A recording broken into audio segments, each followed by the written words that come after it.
Okay, so today I was kind of looking forward to this a lot. Wait, why do we still have? Oh, it's ended. It's just rubbing in my face. Oh, did you know you missed out on Bad Moon Rising? Ha ha ha. 400. Wait, you can use gems before it's gone. Well, what do you mean it's ended? Or like this is the last chance it shows you on the menu. 400 gems, which of course I don't have. So be sure to check out the next weekly event. Yeah, I'm not saying I'm not even allowed to do that, but I just didn't do it. But no, last time was a benchmark moment because I opened the Beta-Carrotina pack, which was just sort of incidental, right? Somebody wanted me to try it, and I thought it would be cool to do. But it has the same drop rate as any other legendary from any other pack, right? But I happened to get my second legendary ever. The first one I got was the 1-3, little dinosaur that makes a copy of itself. But this one is actually the Dark Matter Dragon Fruit, which is obviously amazing. It's in the Smarty category. So I don't always get legendaries, but when I do, it's the best card in the game, which it arguably might be. It certainly, as far as its versatility, is very good. Wait, where is it? Here, yeah, 8 mana, 6/6, amazing. So this sort of validates and puts the emphasis on why this format is kind of fun to do. And just in general, as a free-to-play player, there's a certain significance to it, right? So, for example, what was I gonna say? Like, basically, in a free-to-play space, what you realize is most of my cards are low cost. So it's my highest cost card, period, because usually higher cost cards in card games are going to be legendary or high value or rare. So it's unfair at the outset, like, oh, my highest cost card is 5. Like, that's a trick, so it counts, but most of my stuff, I don't even have a 7 or 8 cost, period. So it fills in that hole, and it fits my style as sort of a mid-range, like, put the clam down finisher. I love sort of the untrickable nature of it, even though it's not untrickable. It's like Lotheb, where you put it down and it prevents your opponent from using a removal or spells, right? So it's also a persistent effect, where it's going to be like that forever, as long as it stays there. So that's very good. It's even amphibious too, so that's amazing. So that is a very clutch pickup, because you have to think about the circumstance here, right? Since it's a free-to-play, new player, no crafting challenge, I would never have been able to craft this card specifically. So the only way I would have ever gotten it is from a random pack. So forget about the fact that it's legendary. The fact that it's this specific one, or a very good one in general, is a very benchmark moment, because if you were able to craft, even if like I disenchant my whole collection now, I might be able to only craft like 1 or 2 legendaries. So the best way to build it would actually be to, like, don't craft legendaries, craft like a bunch of rare and moderate cards, but that are actually good or work together well, like a synergy and stuff like that.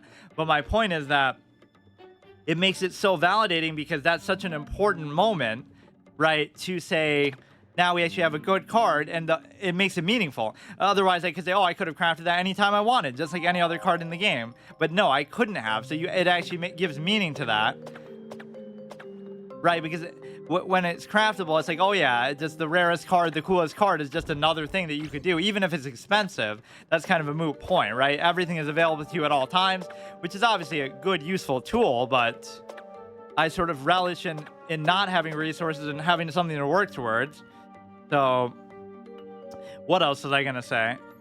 I just find it hilarious that, yeah, the real reason why I'm excited about it isn't because it's a legendary, isn't because it's one of the best cards in the game. It's because it's actually a high-cost card, because I didn't have any of those, period, ever. So it sort of skews everything towards the lower-cost stuff.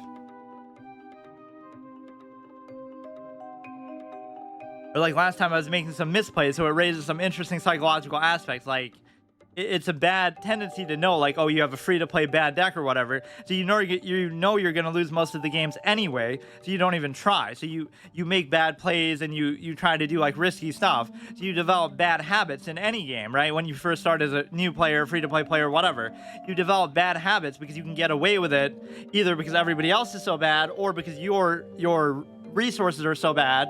Like in this case, your deck is so bad, so you expect to lose, and you could play it perfectly and still lose, so you kind of shrug it off and say, oh, it doesn't matter. But that is bad in the long run. Like, you should still try to make the best play, and even if you still lose, you did your part. You shouldn't go into it like, oh yeah, I don't have a chance. And most of these, to be fair, are like that, but some people have been using pretty bad decks too. When a zombie is played, move it here. Gravity. I love the armor mechanic overall.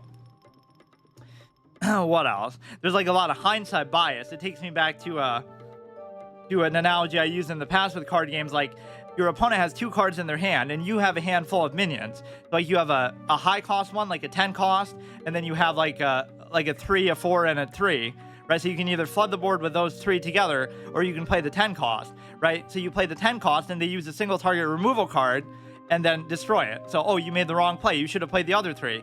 So you reverse time, or a hypothetical scenario, you play the other 3 and then they play their other card, which is an AoE. So in other words, it should almost, I like when card games have a feature that, like, once the game is over, you should see what's in their hand and you should see what's left in their deck, so you could know that. But instead, you're like left in the spot, like, no matter what you did, you would have been wrong, and they had an answer for it, assuming that's all you had in your hand and that circumstance is true, right? They had an answer for both, but whichever one you do, you'll feel like, oh, that was the wrong play. Of course, you should have done the opposite, right? Because they played exactly into what you were doing, or you played into what they had in their hand. So I find that to be an interesting dynamic. Like, now maybe they didn't have either of them, or maybe, you know, you'll never know that. I can't remember what game did that, where it lets you look at their hand and stuff before, or I mean after the game. A lot of those Yu-Gi-Oh games, fan-made ones, kind of let you do that, I think. I got a whole bunch of other cards from the Beta-Carrotina thing. I still haven't gotten another hero, though. So the pace of this series has been a little bit not what I expected. This is not really what this format was meant to be. Sometimes they don't do entirely total justice to the plants. Like, the watermelon's like the best plant in the whole game. And like the cattail, it's only a 3/4. Like, the splash damage is good, but it's not really, doesn't really blow me away. We saw that one gargoyle looking thing like 50 times last time. Yeah, there's sort of like that hindsight bias, right? I find that to be an interesting concept. You don't know what they have, so, oh, play around everything, and then whatever you see, oh, that you should have played around. Or what was the other point? I had like a whole bunch of psychological analysis from last time, just because I was playing badly, but there is some, or yeah, just like the fact of using good decks, right? You could go in and use a good deck and you'll be like rank 40 or something, right? Use a rank 50 caliber deck and be a rank 40. So even though you're playing badly and suboptimal with it and losing games that you should probably win, you'll still look better. I don't think I've seen what the star does, actually. You'll look better because, oh yeah, at least he's rank 40, blah, blah, blah. You'll be rolling over people despite playing badly because your deck is good. So it'll make you look better than what you are, at least on a surface level. Whereas if you're using a bad deck, you could be playing it perfectly. Not to say I always do that, but just as a general sense. You could be playing it perfectly and you'll still look bad because you'll still be losing games, right? Or you'll have to take risks and do weird stuff that's suboptimal because you don't really have a theme or anything like that. What was the other one that was kind of like this? It was like the piranha plant that, it's like some big beefy piranha plant that hits 3 lanes for 6, which is very similar to this. But yeah, I do like this a lot. Marty, and we can use it even in that bean deck that we were sort of trolling with, but I never even got that synergy, I don't think. Like, where we play this and play a whole bunch of beans as like a win condition. I can't imagine that's too credible of an actual theme, but like, that's not really a win condition card. It might still be okay to have in there, but the Black-Eyed Pea is pretty good. I almost feel like that's a legendary in itself. The way that people talk about it just being pretty good value, but it's just like a rare, right? Or maybe like an ultra rare. Super rare. It's +1/+1 when a trick is played. It just kind of makes it annoying to deal with. And I do like the idea of sort of discouraging and almost countering tricks altogether. That would be one of my core preferences as far as the style of play. Make a walnut in each ground lane, attack for 6 damage in those lanes. That is an amazing card. Once again, the high cost ones are always going to be legendary. This game even more so seems to punish you for that. So it's unfair on 2 bases, right? As a new player, you're not going to have high cost cards because they're just rare, but you're also not going to have legendary cards even if they weren't. So like, when you do get one, what if you get a low cost one? Then it's useless to you because you just want to fill out your collection. Like, I don't care whether it's legendary or not. I just want a 6 cost card, but how many of these are going to be common? Like, this is legendary. This is legendary. I was actually so right about that premise. I think I said that early on too. Like, this game only has a few hundred cards, so they really throttle you when it comes to the high cost stuff. Legendary, legendary. So this is an example of one that isn't. 7 mana, 6/6. When destroyed, do 6 to zombie hero. That's okay, but doing damage to the face is something I became jaded to pretty early on with this game because I kind of felt like the shield counter kind of ruins it. And yeah, you can do like bullseye, but it's not really, I don't know, it's not really all that compelling because you have to sacrifice stats and stuff sometimes. Yeah, I like that sort of high standard that it doesn't matter even if you're losing or using something worse, you should still win, or you should still play it perfectly as best as you can. That is a good mindset to have. This one's very good too. Yeah, that in itself just makes it more exciting. 10 cost when played, make a random plan in each other lane. And I find it very weird that you actually get over 10 mana in this game. Like, it keeps going. King of Hearts, join the battle. They're going to release something new and I won't even know the difference because I don't know what all the old stuff even is. And what's funny maybe philosophically about me is the fact that, wait, why do we even say it has a pack? Solar Flare, $5. Like, I don't even mind losing at times. It's more like, did you have a good match? Was it fun? Was it good variety? Is it, trying out like a theme? That's kind of more important to me because then people play meta decks and always win, or win the majority of games, but then they're like, oh, the meta's stale, the meta's boring, so you got to kind of make up your mind. It's fun for a while to play it like that, but here at least we're building up to it. What I badly want more than anything are heroes. I'm kind of just soaking in the revelation of having gotten that legendary, so we're doing sort of a taking it in moment. But no, at some point I'm gonna have to save up gems and just start buying these, which maybe I should have already done. Yeah, that is good for basically both reasons, right? Not only that it's a good quality card, but it counteracts the free-to-play bias against high-cost cards. Hey, Lemon, how's it going? What else was I gonna say? I guess yeah, for some reason that really set off a whole mindset last time. So I did get other new cards overall, didn't I?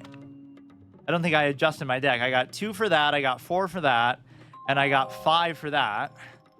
The Green Shadow is going to be even stronger than he already was. Want to make an attempt to PvP? Yeah, I will. Or, yeah, if the if the server allows it. Let me make this real quick. We can add our sexy new dragon, and then I don't know if I really want another one of those. As much as I like it, Green Shadow is a cheat. Oh, is it really? I keep forgetting that. Yeah, I think people told me that. Really doesn't look like it. Repeat Moss. When you play a trick, this does a bonus attack. That's okay, but I'm not really much of a trickster myself. Or, I almost want to make just a new deck overall, but maybe not. Yeah, let me just maybe start fresh because we have so many new cards. Let's just reset our way of thinking. Like, the banana is... Move a zombie, conjure a banana is garbage, unless you really think the movement is that valuable. The freeze can sometimes be okay. I don't mind having one of those. Let's just go for, like, pure my style of play, even if it's not the best. Right? So, like, 2 of those is good for the team up. I don't care about the ice stuff. Move a zombie to this lane. Don't really care. Don't really like the torchwood. Don't really like the beans. Let's just go for pure value. This one's pretty good just to give -2 more so than anything. Let's do 2 of those. I thought I already had this. Move a zombie to this lane. That can sometimes be good, I guess. I'll do like 2 cattails. I'll do like 2 of the buffs. I'll do like 1 of those, maybe 2. I'll do 2 of those, like a lot of stuff to do with the buffs. I don't really care about the repeater. I don't really care about that. We'll do like maybe just 1 of those. We need that for the conjuration. The bean I don't really care about. So now I'm sort of holding it to a higher standard, right? We're not just putting stuff in just to fill it up. Repeat Moss I'm not a huge fan of. Like, how many tricks do I really have? See how I'm building the decks exactly the way I, like, oh, this is my style, and that means I have no tricks. But how many tricks do I really have, period, is kind of the point. Got the dragon, that's the best late game card. Yeah, so people say. And just in general, it really suits my style, because I like sort of stuff that counters tricks anyway. But you have to kind of force them to use their removal on these sexy 5/4s, and then once it's all gone, you'll be in good shape. We do 2 of these, we'll do 2 of these, we'll do 2 of these, and then we got the man of the hour. So we have 6 slots left. I almost don't even want 2 of those because it's unlikely that it'll kind of guarantee that you always get one, but let's look at my curve actually a little bit. You have 1, 2, you have 5, 6, 7 1-cost cards, which is maybe even too much. But like, maybe you don't really need 4 of those, but I do like it. Then you have 1, 2, 3, 4, 5 2-cost. Then you have 1, 2, 3, 4, 5, 6 3-cost. Then you have, or 6, 7, 8, 9, 10. Oh wow, I have way too many 3-costs. 4 cost is okay. is just trying to try out new stuff too. I didn't really feel too crazy about that. Repeat Moss is going to be, I can spam that line now. A disgusting act. Joe Buck, best call ever. Or like, what's the other one where he says, Mitchell, Mitchell, Mitchell, like 50 times. That's all he says. Like the guy's running down the whole field. About my level of excitement of watching football too.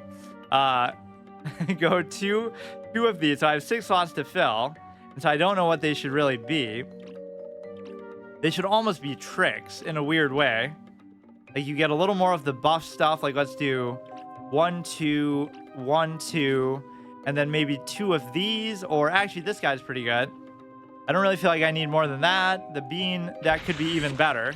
As far as like, yeah, what was the flavor text on there too? Their ancestors were hunted to the depths of space. Now their descendants are back for cold, fruity vengeance. The one on the ramp is kind of valuable because of the leafy aspect. I don't know how many of these actually count as leafy. I feel like that's moss. I feel like I haven't seen too many moss plants, actually. There's so many different of these archetypes. And, like, some of these effects are really underutilized. Like, they'll only have, like, 3 things that have untrickable in the whole game for the whole plant side combined.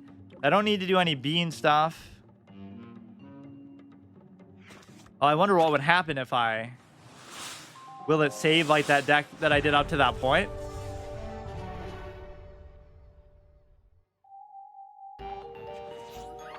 Okay, let's see. This is a zombie one. Let's switch that. He's afraid to face the dragon. Or he's even using Beta-Carrotina. Yeah, if I'd gotten that one, it would almost have been a slap in the face too, because I wasn't trying to... You know, I'm not counting that as one that I have to get, because... I could just make this like a really long-term series because the pace is going to go at. I'm looking for like a win condition, but it's not even that I don't enjoy it. It's just that I normally don't play stuff for like endless, you know, indeterminate amounts of time. It almost justifies the way I play it too, because if you played it too optimally, it might feel like it dries out too quickly. Just because, let's go and running this game on a new phone. Let's go. I'm running this game on a new phone, and that made it work. Oh, nice. Okay, what do we got? Do the little gravestone thing. Yeah, the Beta-Carrotina pack, it almost gives it like a placebo effect. Like, oh, those packs are way better, but they're really not, because they give you 9 cards instead of 6, but they cost 150 instead of 100, and they have like a slightly increased chance for a rare, but they don't have an increased chance for a legendary.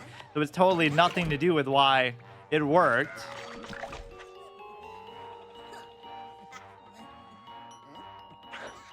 For combat here, this does 1 damage to the split P. I don't think I've even really seen that. Not that I have the best memory anyway, but it's certainly not super common. Wait, why is it even amphibious though? That has nothing to do with how it really works. I tried to take it too literally based on the state of the games, like, but I don't like how they insult some of the best plants. Rather, like, Cattail should be a legendary that does like 3 damage to every lane, every turn, and just completely schlongs your opponent. Dino Roar. Okay, conjure 2 tricks. He's playing still a little bit slow pace. Yeah, I gotta make like a bullseye only deck to counter the shield block, and then I gotta make an anti-trick deck to counter all the annoying removal and stuff that people do, which actually isn't even that bad, but you definitely have to get rid of that very quickly. 4/1 amphibious for only... Wait, what? Oh, no, that was a genetic amplification. That's why. Okay, this one we would definitely have to do that, but he'll have removal for it, so there's nothing I can do. Basically, the way you got to look at aggro in this game is you got to get through the 3 shield counters first, and then you got to basically account for that in your thing. You can't really be discouraged by it. It's just such a stupid mechanic that... And again, sometimes it'll benefit me. Like, I'm down to 4, so it could save me here. It's just... It actually won't save me, though. Fuck.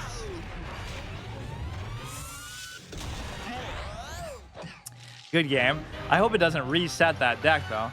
Do 5 damage to heroes. Wait, where's my 100 reward one? 5 damage to hero using anti-hero cards, which certainly will get done with Solar Flare. Wait a second. Did they steal the 100 weekly quests from me?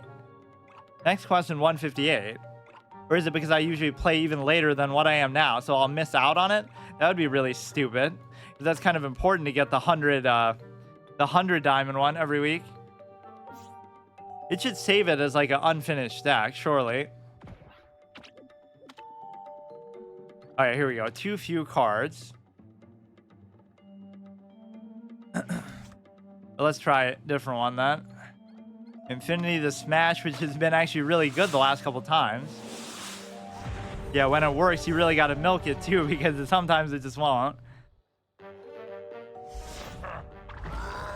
All right, don't want that, don't want that, don't want that. This is coming together as sort of like an armor build a little bit, so it's decent mid-range value. It's just kind of all of these decks lack a clear win condition, except for maybe that Bean one, which is just more like a meme deck. But, you know, I'll try to finish them off with the Admirable Bean. I always call it Admirable. Destroy with 4 or less.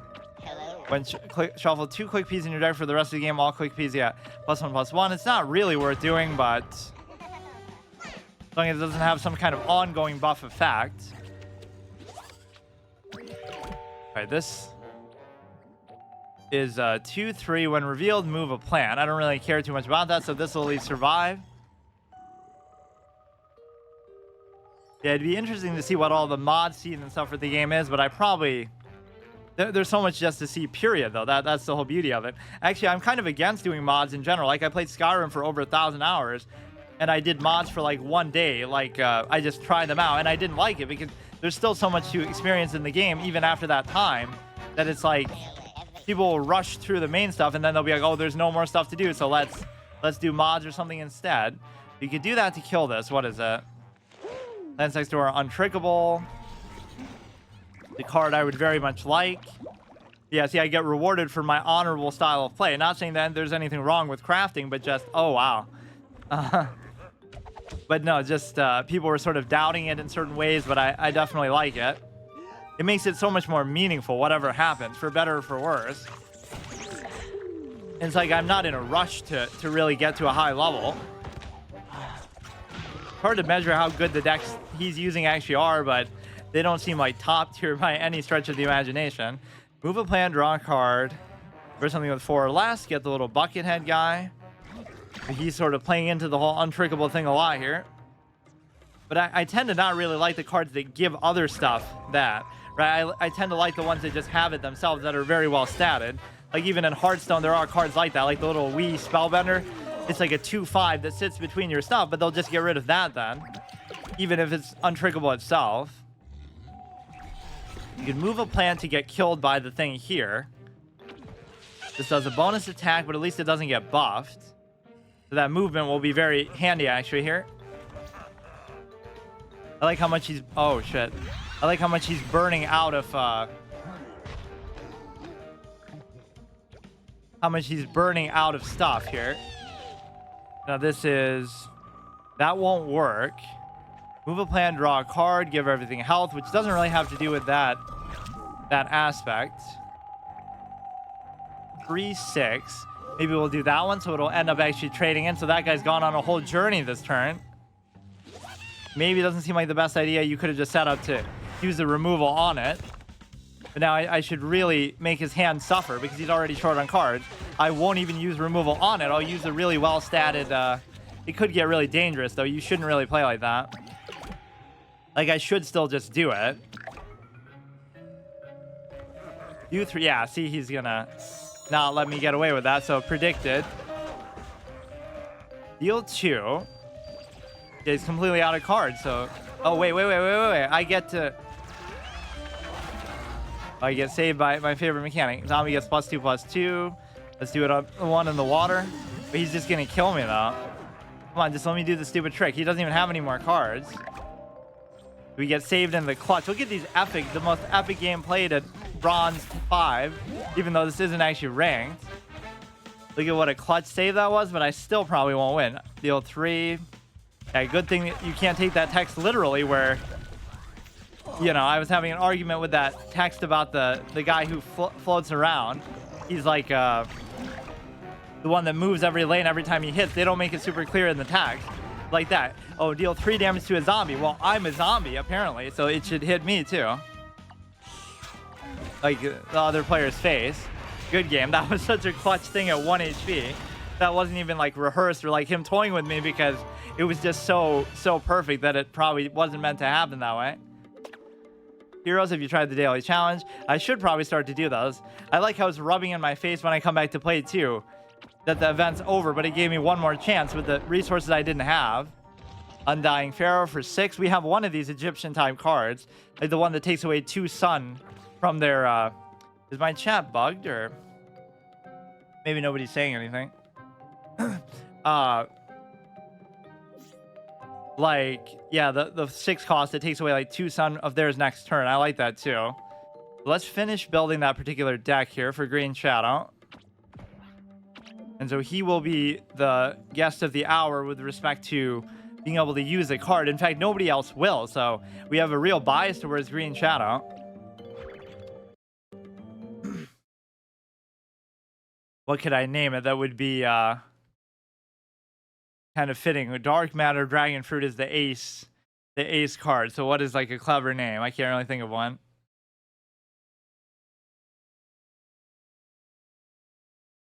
Like dragging. Oh no. I don't know.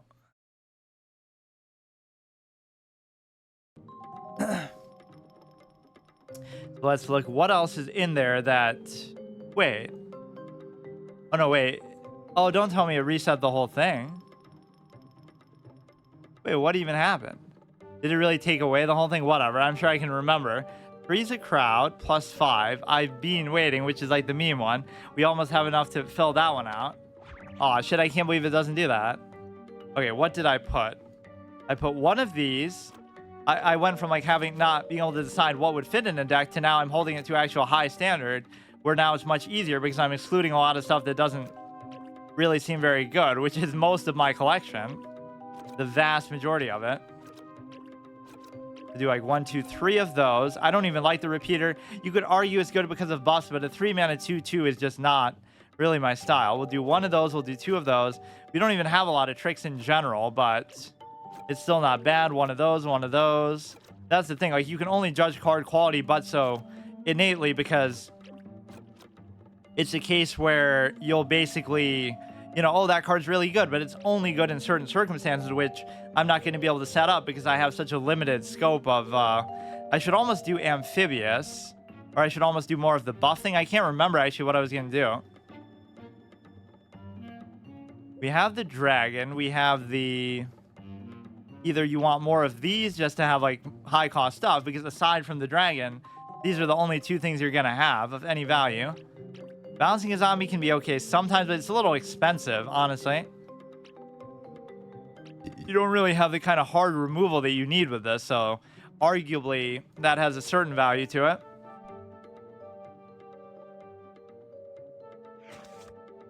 Hang on, just because it wouldn't save this, let me actually use this. Either another 3-peater or another buff. Since it is built around the buff so much, I guess that would be fitting. Let's do that. All right, now that should work. I can't believe it makes me delete it. This should be that Green Shadow 1. Hopefully that doesn't bug out the request capability.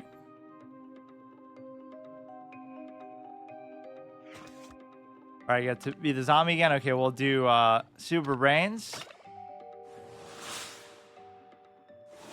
Yeah, the Smash has had sort of a good luck charm in a lot of these games. Not even that this is entirely, you know, what you would see on the ladder, but it's just done better than a lot of the other ones, which didn't start out being the case.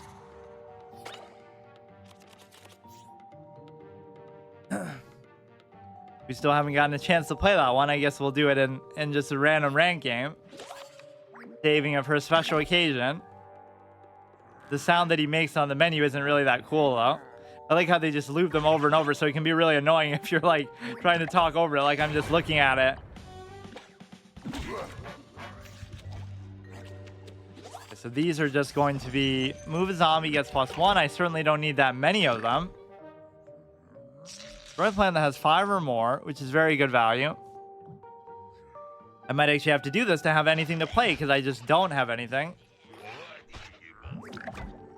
At least this is a category that I could say I'm consistently like can be at the top of, not because of any credit of mine, but just because nobody's ever streaming it. Like I saw, oh, only two viewers. It's very weird. It's like one of those backwards dynamics. Like it has a very passionate community, but it also doesn't have the most innate viewership to it, or like people making content for it. I don't know how much there would have been earlier on. I guess I just never saw any mentions of it and stuff. I just heard that it existed, and then I kind of forgot about it.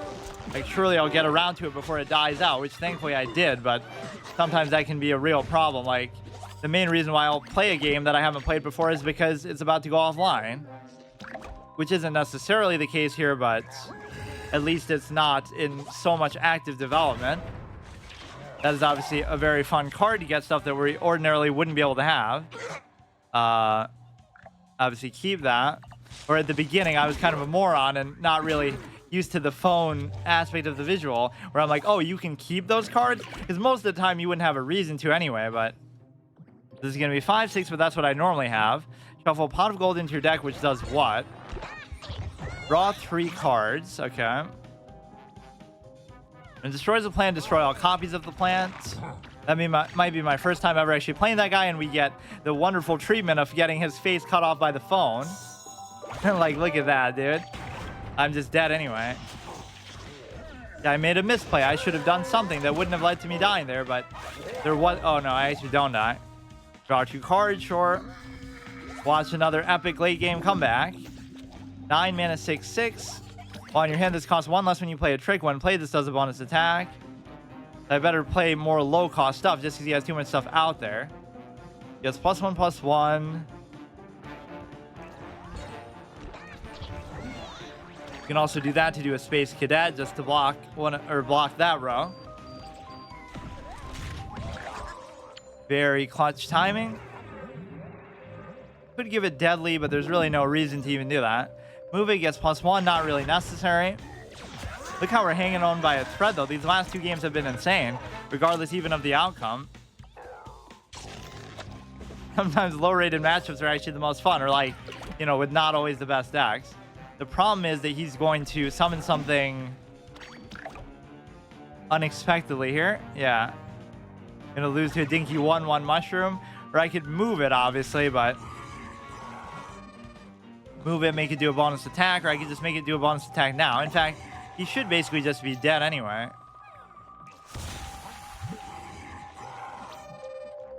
Or whatever, I'll just do that for the sake of it. Yeah, the shield thing won't save him now. Actual playing Gargantuars, like I have good quality decks, but except the actual good one is not in my deck. That guy looks so badass too. I love some of the space inspired ones, especially the celestial, the ones that have that sort of aura around them. But supposedly people always say those cards aren't too good. I don't know why I'm getting cucked on this. This must be the one that... Wait, why did it increase now? It was like 146, now it's 246. Empower Green Shadow with a posse of peas. Yeah, let's see, which one did we do here? It's Green Shadow 1. Let's just name that something cool.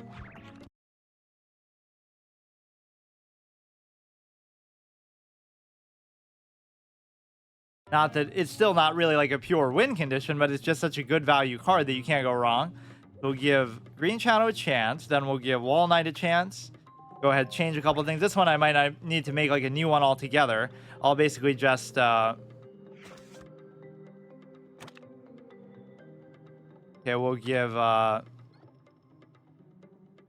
maybe Super Brains another chance. I do love that card that conjures stuff. Basically any card that does is going to be one of my favorites because it'll lead to actual good drops. Like we got some very good ones from that.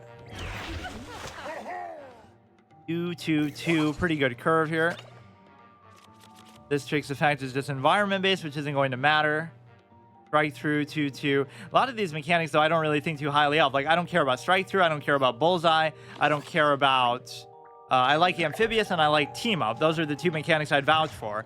I don't like strike through, I don't like bullseye, I don't like what else is there? Anti-hero, none of that matters. I'd rather just have well statted minions that are gonna end up getting through stuff anyway. Versus zombie steal section from the super block meter, which is fine with me. that kind of would go along with still a bullseye deck, even though it doesn't directly have that. In fact, it's even better because it won't give you any. It'll even still take it away, or it'll at least negate what you would have gotten from it. So that's fine. 2/2 gets +2/+2 on a plant or your hero is healed. You definitely have to get rid of that as quickly as possible. When it does damage, draw a card, hurts the hero. So I've gotten a couple environments over time, but I don't think I really had much occasion to use them. It kind of triggered me a little bit at the beginning just because you couldn't do anything about them. Like, move a zombie, does a bonus attack.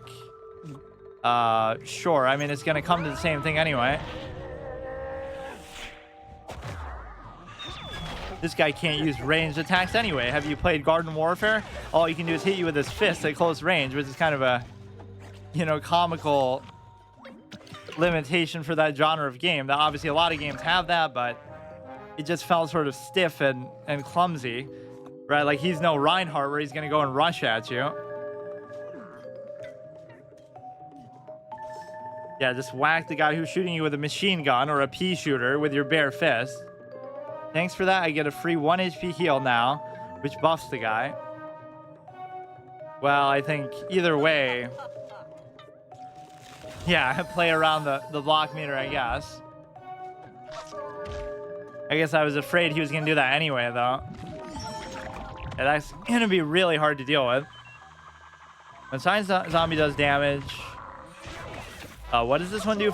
For each zombie, this gets +1/+1 and heal the plant hero for 1. Freeze, also a mechanic I don't care too much about. So my favorites would be Team Up, Amphibious, and just his general things. Not like I would build around that, but Untrickable I like a lot. Isn't this kind of bugged out? Why is it like that? Okay, Deadly would be nice because it's going to keep getting buffed. We could just put this here and sort of ignore what he's doing there. Yeah, that can sometimes be the most annoying thing. Like, how do I know exactly what he's going to have or, what to play around? Because a lot of the time, he's going to get a shield card. So I should have played around the shield card that he got, even though, first of all, I can't stop my minion from attacking. Obviously, there I did a bonus attack. But I mean, just in general, like, I have to play around the fact that he gets a shield card. Number one, I can't choose not to attack. And number two, I can't know what hero card exactly he got from it, right? The one you get is just random.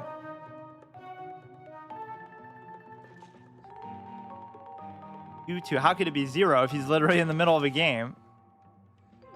Yeah, I wonder which one's considered better, the Piranha Plant or the Dragon. Probably the Dragon is even better. I'll look at that, though. That's like a 6-mana 6/6 that also deals 6 to everything, or 6 to the 3 rows next to it. I was almost saying, like, that should only happen once, right? Like when you first summon it. What happened? Oh, don't tell me it's bug out in the middle of a game.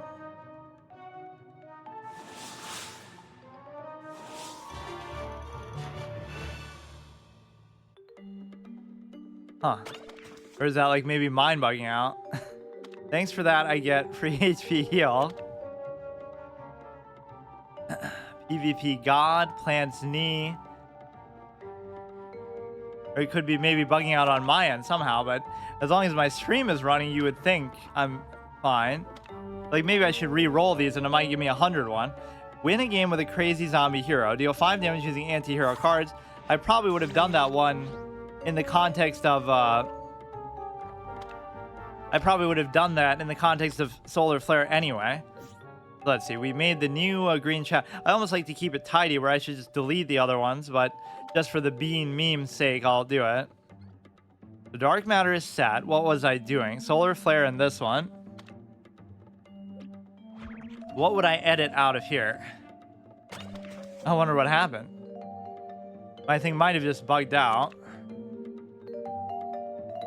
We got the little galaxy thing, which I would put in there just for the art alone. 3 mana, 2/1. Strike through when played Conjure a Flower, and it gets strike through. Okay, I can't argue with the value of that, though. Start of turn, these are both pretty good, actually. So we're getting these incremental gains that can only help us. That's fine. I'm not a big fan of the sun stuff in general, though, because, again, I have so little high-cost stuff that it almost is, like, not working towards anything in the first place. Yeah, I got the dragon. one of the best cards in the game, or maybe even the best card overall, at least as far as its situational. Yeah, see, my no crafting integrity pays off because there was no other way I could have ever gotten it. So what a great chance on only my second legendary ever. Even the first one I got wasn't bad, but it kind of requires maybe more support. It's pretty expensive, but it's really good. Oh, phone ran out of battery. I see.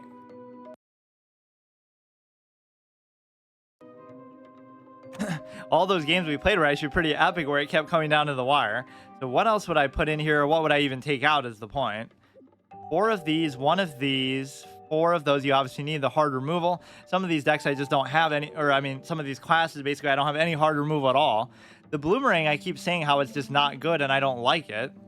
You know, like this pretty much fills the same space, but I don't have enough 4-cost cards.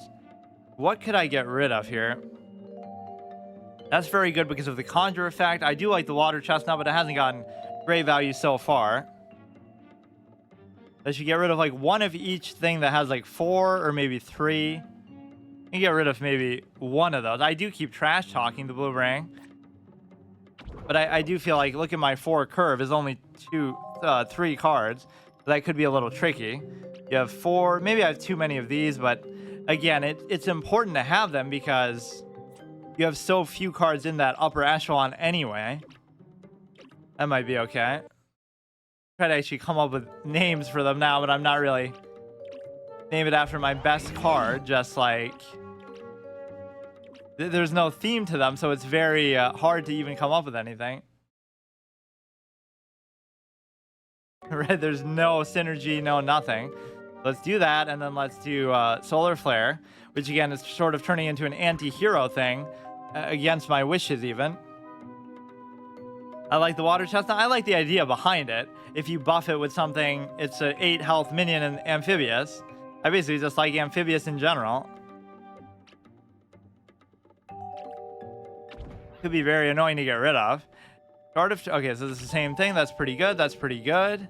Yeah, actually, as much as I like the Dark Matter Dragon Fruit, we only have 1 hero that can use it. Anti-hero 4. I mean, I'm not a big fan of this. So it would be a 5 mana, or sorry, 5 3 for 3. But again, they're not going to really let me do that. Yeah, first legendary was Raptor. Do 2 damage to a zombie. Not really great, but what could I get rid of then? This one I don't really care about. These are all good. I kind of have like a vague mushroom synergy going on with this.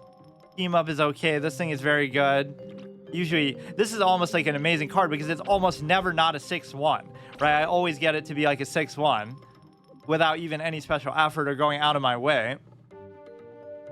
The 4-3-3 or a 3. Yeah, let's really crap all over the Bloomerang. Worst card in the game. 4 mana 3-3. Who cares if it has strike through? It's so weak that it's not even going to be able to do it. I got some good ones. Yeah. I guess I didn't get especially great use out of that guy, but you do have to give him like some buff support and whatnot. So I don't like how I'm getting rid of these 6-cost ones, but I guess 5 6-cost stuff is enough. It's just if the game goes on that long anyway, I guess I'll just lose.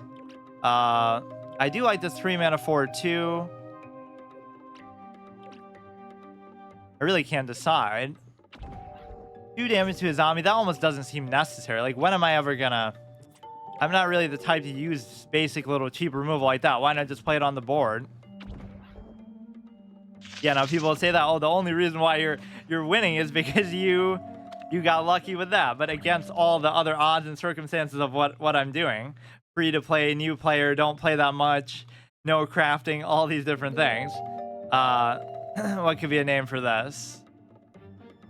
I guess it is anti-hero in some vague sense, but I'm almost trying to shy away from that. Right, because like how many anti-hero cards do we actually have? Or I should almost make another one that you commit to it more. What is this? When played, do 1 damage to each zombie. Yeah, I wasn't too impressed by that because it is pretty good though. Wait, why didn't I put that in there? Yeah, forget about the Bloomerang. This would still be better. Unironically. What am I missing? I don't care too much about the sun at that point. Let's look at my curve a little bit because this one seems a little bit weird. You have only 1 cost, 1 and 0. Then you have 1, 2, 3, 4, 5, 6. You have plenty of 2 cost. You have a few 3 costs. You go to, well, actually too many 3 costs, way too many 3 costs. Then you have almost no 4 cost. 1, 2, 3, 4, and then you have 5, 6 cost. Okay, that might be the best we can do with that. Hey, Tryhard, how's it going? I love this guy.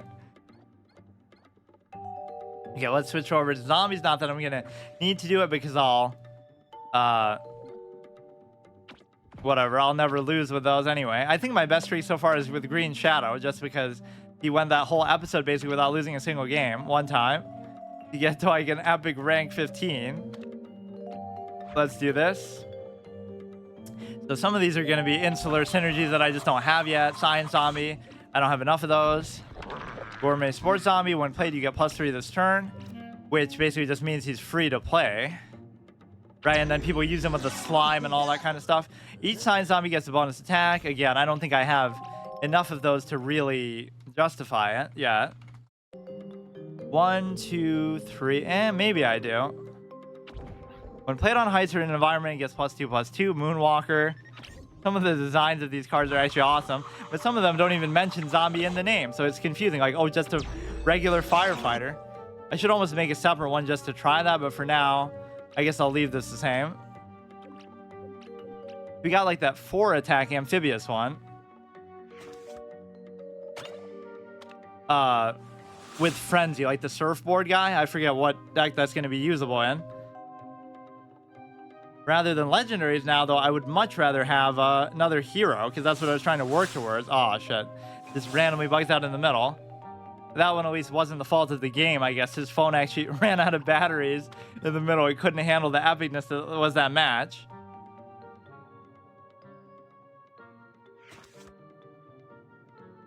That one bugged out, too. Or you know what happens? It doesn't end up saving the decks when you do that. Right, like that was stupid. I made like a 40 card deck and then I didn't save it, or like a 39 card deck. Oh yeah, here's the surfboard guy, Beastly. That one just kind of canceled on its own. I don't know what happened. The Super Brains is...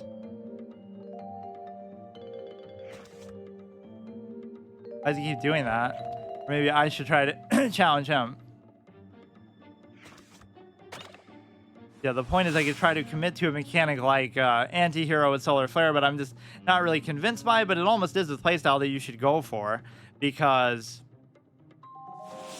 you know, you're trying to rush them down. I just, as soon as I see that shield thing at the beginning, I immediately was like, oh, I don't like aggro in this game. It's stupid, because they're sort of spoon-feeding people like babies, like, oh, we're going to reward you for losing and taking damage. Like, that's my specialty, so I should never lose.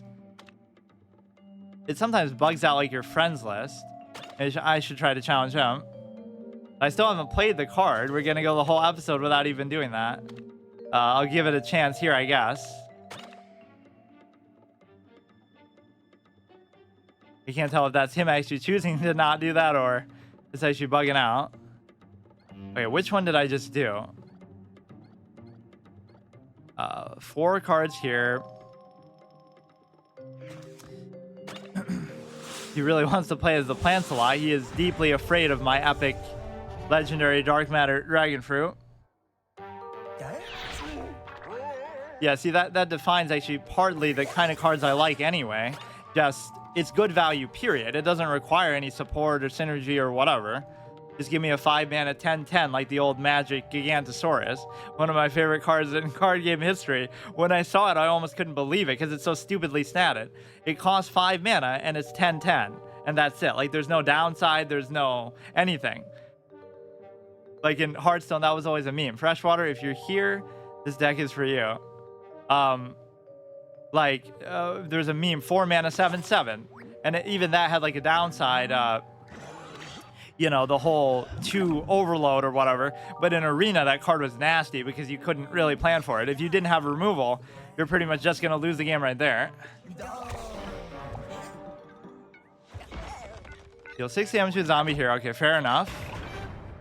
You could argue maybe you should do the chicken first, but those two are pretty good. Why are you here? Oh, yeah, he is like the biggest TVZ hero streamer, right? But that's my job because I always dominate the category when I do it because there's nobody on. I think a few times. There's like 3 or 4 big ones that I've seen, but it's either dead or there's like one, you know, major streamer doing it, which is hilarious to me because I have such a dedicated following. 3rd largest streamer. Oh, is he? And yeah, I'm sure some of these people have been playing it like the whole time it's been out, so they're very entrenched with it.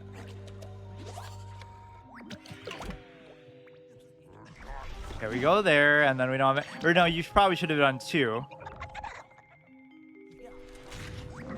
You haven't actually? So here we can, oh, not Starslord. We already have Deadly on these, so why even bother doing that? Yeah, and talking trash about the water chestnut. Look at this.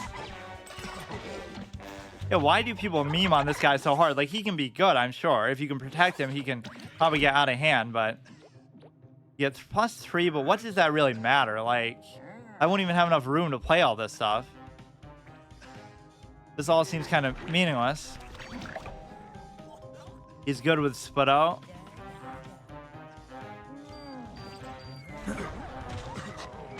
Apparently, he's just good across the board. When you play Root, that Root gets +1/+1. Oh, God. And when I think of Root, I don't really think of a mine, but I guess it makes sense. So the Deadly won't even matter. They'll all trade in. That's actually a pretty epic turn.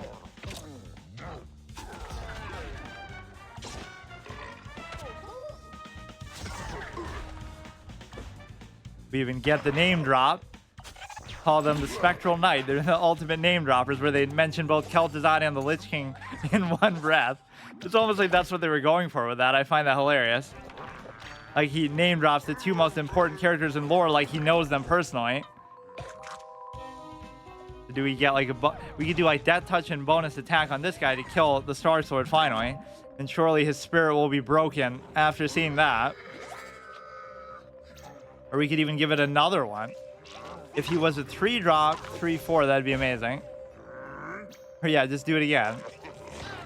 Which I arguably didn't even need to do, but just insult to injury. Move a zombie gets +1, I don't even need to do that. You can't let him die. I get the moral victory even if I lose the game.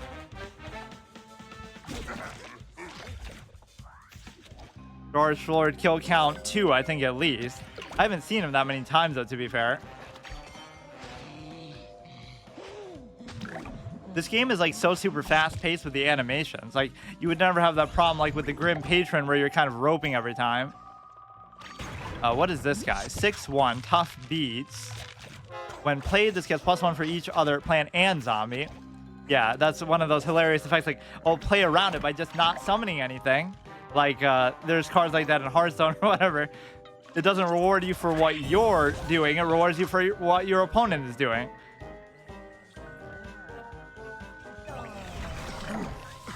We still have the shield counter coming up. Move a zombie gets +1. I can't really do much about the 6/5 here, though. We get the Deadly. It's not going to matter much. Gets +1. If that stupid walnut wasn't in the way, I might feel more compelled to do it. Very hard commits to the mine with this deck. This is going to be draw 2 cards again.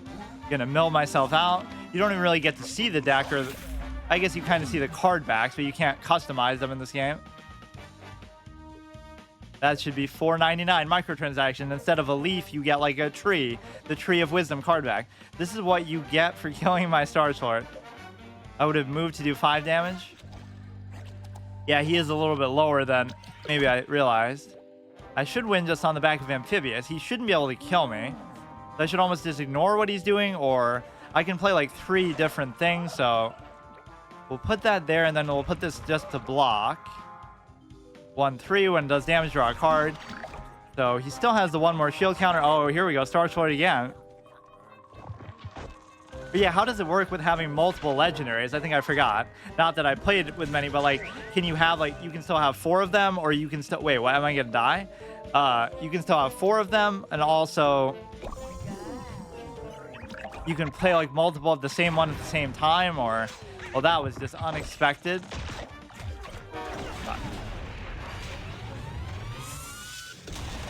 Good game.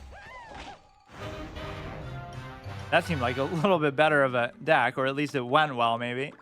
Yeah, why don't I get that? Do I really have to wait the 2 hours?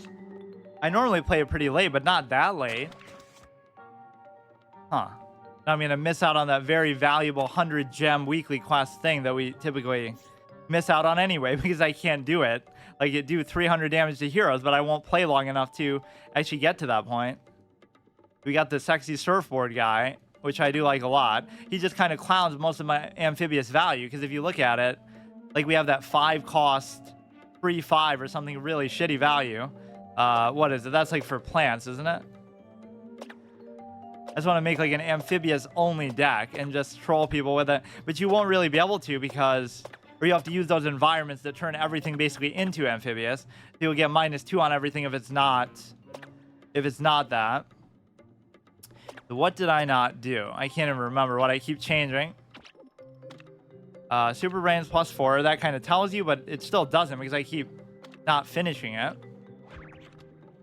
Okay, so this, I was basically saying the science stuff isn't going to be relevant, or I'll make like a new one that actually has to do with that, because even like this will count as a science one. Like, let's get a raw count. Like, how many science ones do we have? We have 1, 2, 3, 4, 5. Even that counts, but whether it be justifiable to put it in there or not, I don't know. Why does it cancel that? It's not like I'm doing anything. Oh yeah, here, 5 mana, 3, 4 with an anti-hero, which arguably for water makes a certain amount of sense. Yeah, I'll leave the science thing for now. None of these are like super great value in and of themselves, right? With their effects or otherwise. Heights or environments, it gets a +2/+2. In fact, that's pretty good. Because you can get just a 4/4 for 3, period. So what could I get rid of? That one's okay. That one's okay. Like some of these you might think, oh, I'm building towards like a pirate thing or a synergy, but I'm really not. It's just I love the deadly, so I won't ever get rid of that. That's super valuable. This guy, I feel like I rarely get value out of. Like, it's good, but again, I don't have that many tricks, so I don't really care too much about it. So we'll go like that. Super Brains 1. I love that instead of a deep title, your title is just you bragging. What, that I got a legendary? Well, it's not even really bragging. It's just like, you know, it's a pretty special moment. It's just dumb luck. Yeah, sometimes I do like super RP heavy titles like that. Usually for my hard mode series more than card games, but this is Amphibious Frenzy. When this destroys a plant and attacks again. Yeah, like this is an amazing card. Even though it's only uncommon compared to most of the amphibious stuff we see, that is maybe the best one that I have. You literally got the thing you're flexing. Well, considering the circumstance, it is a pretty awesome moment. Like, no crafting. I heard that's a bad thing. That holds you back. Meanwhile, I get so lucky that I get one of the best cards in the game despite that. Being rewarded for my insanity by even trying that. Move a plant, draw a card. This is, I respect the flex. This is weird flex, but okay. I even made a clip like that, but that was like me talking about beating a rank 30 player. He's like this meta pay to win $100. He spends a day on the game, try hard, playing since it came out, and I beat him with like a rank 9 bronze 3-feeder thing, something like that. That was like my first time playing the game, or one of the first episodes. All zombies get +1/+1 is an amazing card. Man, all these uncommons that I respect so much. What could I get rid of? This card is pretty important. I'm not a big fan of this, but people say it's pretty good. -1/-1 doesn't seem that significant. I'll leave it for now. And so the last one is Impfinity. I guess that's the upside of not having that many heroes, because I would spend the whole episode just doing this. So I still haven't played it once, but I guess I haven't really played as the plants because we're just no kills Torch Lord. I swear the whole friends list is bugged out, period. Okay, last one. Let's do Impfinity, which we only got like 1 new card for. I think my collection as plants is probably a little bit better. Never mind even just what we just got. It seems like a slightly better. So we got the newspaper guy, which is very good. When hurt, gets +4. Decent health value, so what could I get rid of? We have this little dancing synergy going on, which is not very good. I love the 2 mana 4/1. This is sort of right up my alley. It might seem like a bad card, and I'm sure people would say that. Already told you about the tournament? Maybe, I don't remember. Darsh Lord OP. Everybody loves him. Like it just suits my style. It's like, wow, that's a good value thing, even though it's easy enough to get rid of. 3, 1, 1. What is this? Deal 3 damage to a zombie in every lane. It does double damage. But the hardest thing with that is the amphibious. That's the one that you're not going to have. Yeah, what was that cowboy that I was griping over the flavor text a little bit? Or the text that it tells you. Wait, didn't I have a second one of these guys with the hats? I guess I don't.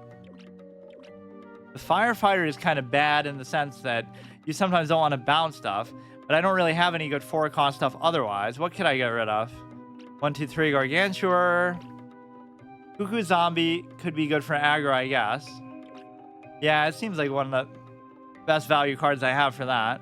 How many amphibious things do I have? Oh, I don't have any. It seems kind of stupid. Yeah, we're relying on the stupid synergy of... What, you know what? Maybe one of these is fine. I just feel like that's in such an important standard point. I don't have a 4-cost minion that's actually good at all. Right? 4 mana, 4/5 is actually not bad. Although the bounce is kind of not super appreciated either. Okay, that's good enough. I should make a new Impfinity deck. I have an idea. Sure.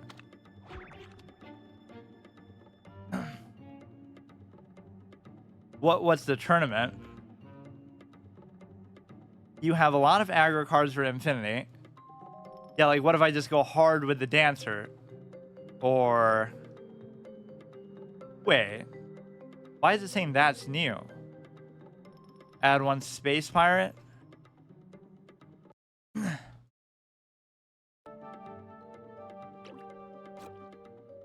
One Stealthy Imp. Oh, look at this. We're net decking in a manner of speaking. But I don't even feel bad about it because we're doing it within the context of whatever cards we've been dealt. What? Stealthy Imp. Not the ninja dude. Space Pirate. Cards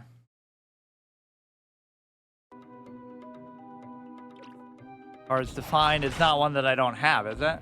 Oh, I don't have it though, so I can't do it. But this, yeah, this is the guy that we were griping about the thing. The zombie moves to the right when it hurts the plant hero, but it doesn't say anywhere that it attacks again once it does that. But there's sort of internal RNG or internal mechanic that makes it make sense. Because the battle phase is still going on and you attack left to right, in that sense it does. So that's actually kind of a confusing interaction that makes some amount of sense. Yeah, I get it, but it was a little bit confusing compared to most of the effects in the game, which are much more straightforward. And there's like some kind of cool, even more complicated synergy. Ice Fire. Yeah, I can't craft though, so I'm just gonna have to wait till I get it normally. It didn't confuse me. You just silly. Okay, dude. Ice Pirate. Okay. Yeah, I do have an environment, don't I? I keep forgetting what it is though. We have the little thorn, or it does like 2 damage, or is that with the... We have the one that's amphibious, but that's for plants. Or basically like we should just go for all pirates then. All the surprise Gargs you can.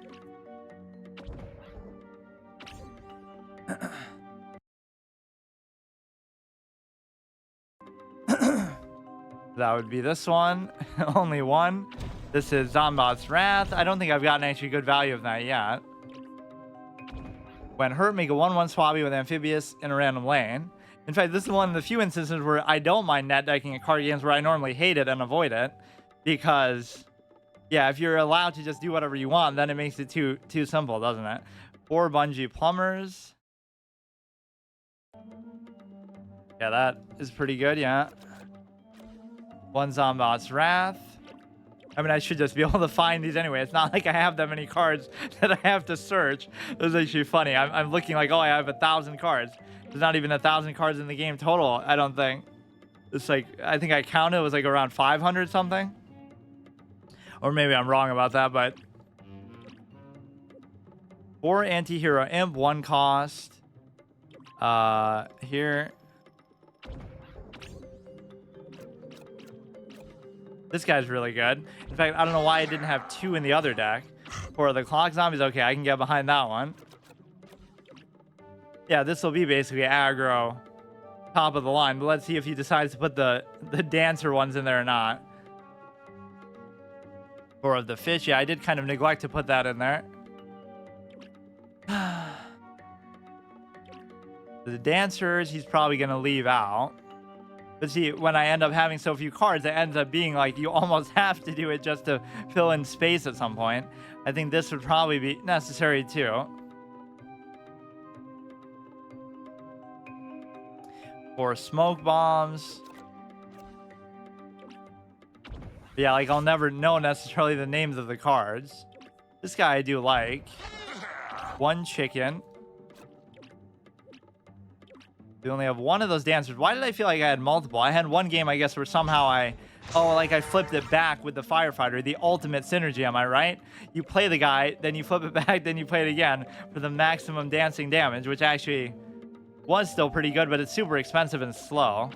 For the most part, the firefighter guy is pretty bad. Right, especially when you're playing aggro style like this. 4 walrus anti-hero. Guys, I wish I had 4. Or one of them. He's saying it in a more optimal sense, but... yeah, let me put 4 of the Dark Matter Dragon Fruit in my Green Shadow deck. Imagine if I do get 2 of the same legendary, too, in the course of doing this. Or, like, that could be an unlock condition, too. Like, rather than getting every hero... or like every hero that doesn't require some special microtransaction BS like Beta-Carrotina and stuff, or whatever, Huge-Gigantacus, then basically you just see the spam pings in kernel server. It could be like if I get a legendary with every hero that I have, then I have to initiate the permadeath challenge, which probably won't happen because, first of all, I'm not getting that many, period, but every time I get a new hero, it'll extend it. 3 when zombie comes from graves, it gets +1. Yeah, that's how I think about cards. He's saying it like me. Free of the named for function, absolutist tendency of the day. If you know, you know. Always critical of Latin and medical terms and legal terms, like all these fancy things that make you sound smart that don't actually tell you what they are at all. Hot Dog Imp is obviously here. And probably Unlife of the Party, I would assume, is going to be pretty good. There's no way you can go without the chest either. Lizzie Zombie. 1 when Pirate Hero hits, he gets +1/+1. Yeah, it's this one, right? Or no, it's not. What is it? The 2/2, right? Here.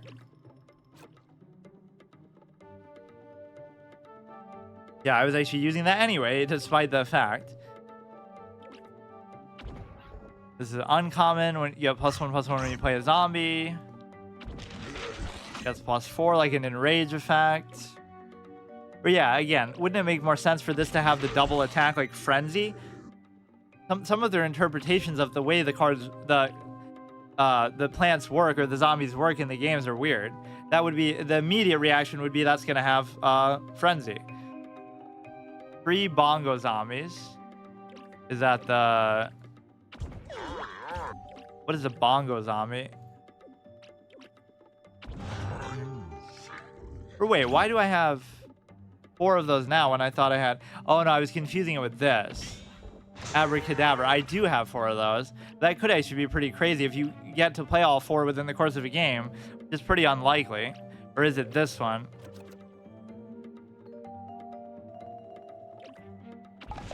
One damage, I guess is okay. Or you can do it to the face too, right? And that might even be what it's meant to be. Let them get their shield counter even first. Important note, the fruit on her hat is made of plastic. Or a conga.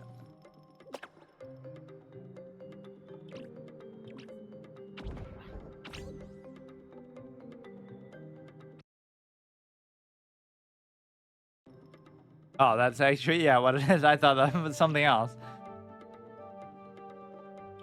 This is pretty good, right? But when it hurts, deal 3 damage to a random plant. It's pretty unlikely you're going to get that effect too much. The imp pirate thing. All 4. Or no, that's not even the imp. What is it, this one? Impers the hero, draw a card. Yeah, this is like a hodgepodge pirate thing, but it's just you don't really still have enough of them.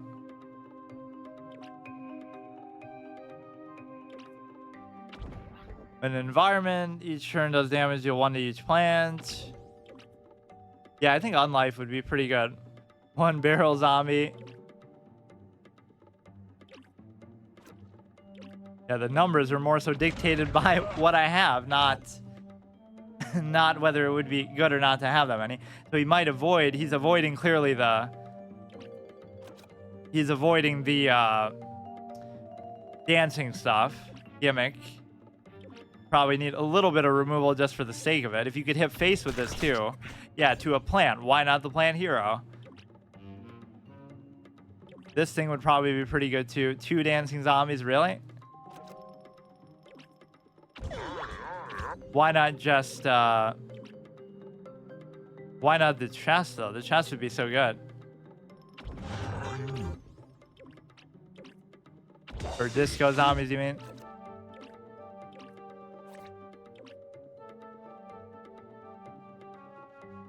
Okay, so you should probably do this though, because it's basically the closest thing to a legendary. Come on, you gotta have that. We get rid of 1 dinky thing. What would be like the lowest value proposition here? A lot of these we only have 1 copy of, so I guess it's not a big loss. You could maybe get rid of 1 of these, or like 1 of those. Move a zombie gets +1. That could be important, I guess. Get rid of maybe 1 of those. I just love the whole conjure of the chest. Buried treasure doesn't really work. Okay, I won't do it.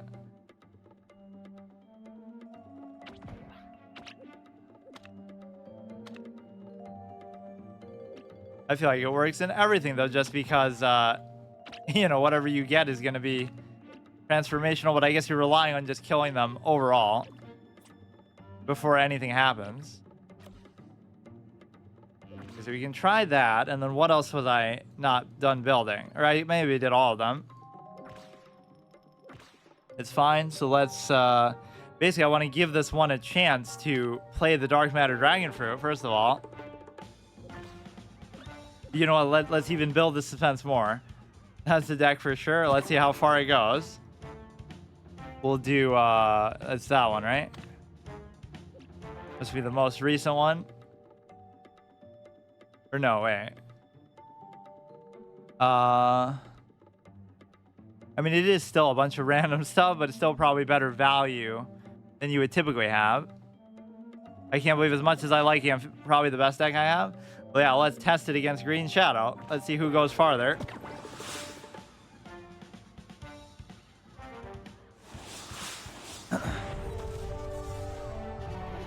Rank 2. It should be far less competitive now, though, right? Because it's not at the beginning of the month or the season or whatever.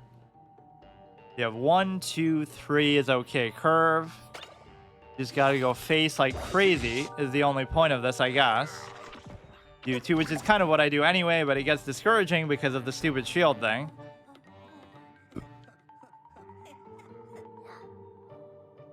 Monster random zombie. Okay, that's not the best use of it, but... How many of the gravestone effects do we really even have with this? Impfinity OP. So, may as well just do that. Curve play. But yeah, now we're testing against Green Shadow in a more direct way. 2/2 ice is garbage. Nobody likes it.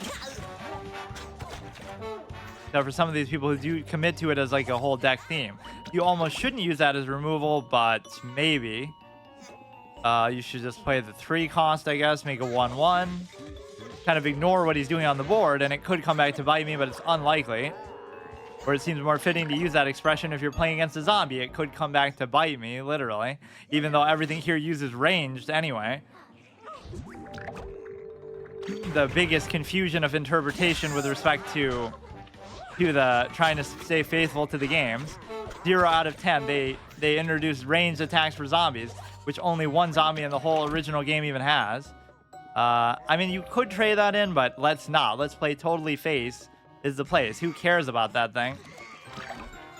Bungee is for removal unless you want to trigger opponent's block. Or your opponent is at 2 HP exactly. True. Okay, we're maybe letting... Yeah, the ultimate oxymoron. Turn the ice one into a fire one. It should just turn it into a regular one. But that it turns the regular ones into an ice one in the hard mode for whatever stupid reason. Zombie gets +3. Just make this a 4-1 as well. So we hit him for 12. Which one of those will get blocked anyway, but... Yeah, if you go this balls to the wall with it, though, so you can say, oh, I'm making bad plays and whatever, but you just have to deal with it. Like, I'm going to kill him before he kills me, probably. Those trade in. I almost just want to go face with it. Like, it should be unlikely that he can survive unless he does, like, a bonus attack there, so I should probably just do this to... You know, I can do both of them, like, into his face, right? So that'll give me even more security. 3 4-1s. Okay, even that would still be enough as a finisher. It would still be enough. But how is he going to work now with the block meter? I guess I don't know. I could do all 3 of these. You'll hit him for 6 there. It shouldn't actually trigger it, though. Right? You should just win anyway. Or no, it will. Imagine if I lose. Or no, it's fine. Fine. I just hate that mechanic so much. It ruins everything, but that was maybe the right way to actually play it. Why don't I have more of these tickets if you get them from just like playing random games? It's like I never do the weekly challenges, which I probably should, but... You know, I should have had enough for Bad Moon Rising anyway, just from that alone. Okay, that was not bad. At least it makes me feel like I want to commit to playing aggressively, like, even more than I normally do. Which is probably going to be stupid and cost me some games. If they have any kind of late game stuff, I'm going to be in trouble, right? If they just get to the late game period.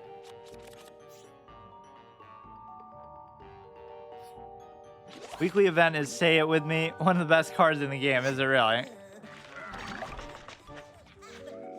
Isn't it always, though? But at least that one's one that I would personally want, too. Not even if it was one of the best cards in the game. Just 3rd time in a row. Bad Moon Rising is just so good. So it would take a deck like this, for example, and turn it into something great in the end game too, or the mid game. Like, if all else fails and you can't rush them down, then just go for that, right? And then your board will be full anyway because you're just flooding it with low-cost stuff. So that gives you like one last chance to beat somebody that you otherwise wouldn't normally beat, like Denathrius in my Imp deck or something weird like that. I'm always a fan of like those outlier mechanics. Like you have an aggro deck where 39 out of 40 cards are aggro, and then you have like one legendary card that gives you a second chance to do something else weird that they would never expect you to do. Right, so you commit to the idea, but only to an extent. So now, what does this do? Nothing special. So 4-1 and then anti-hero there.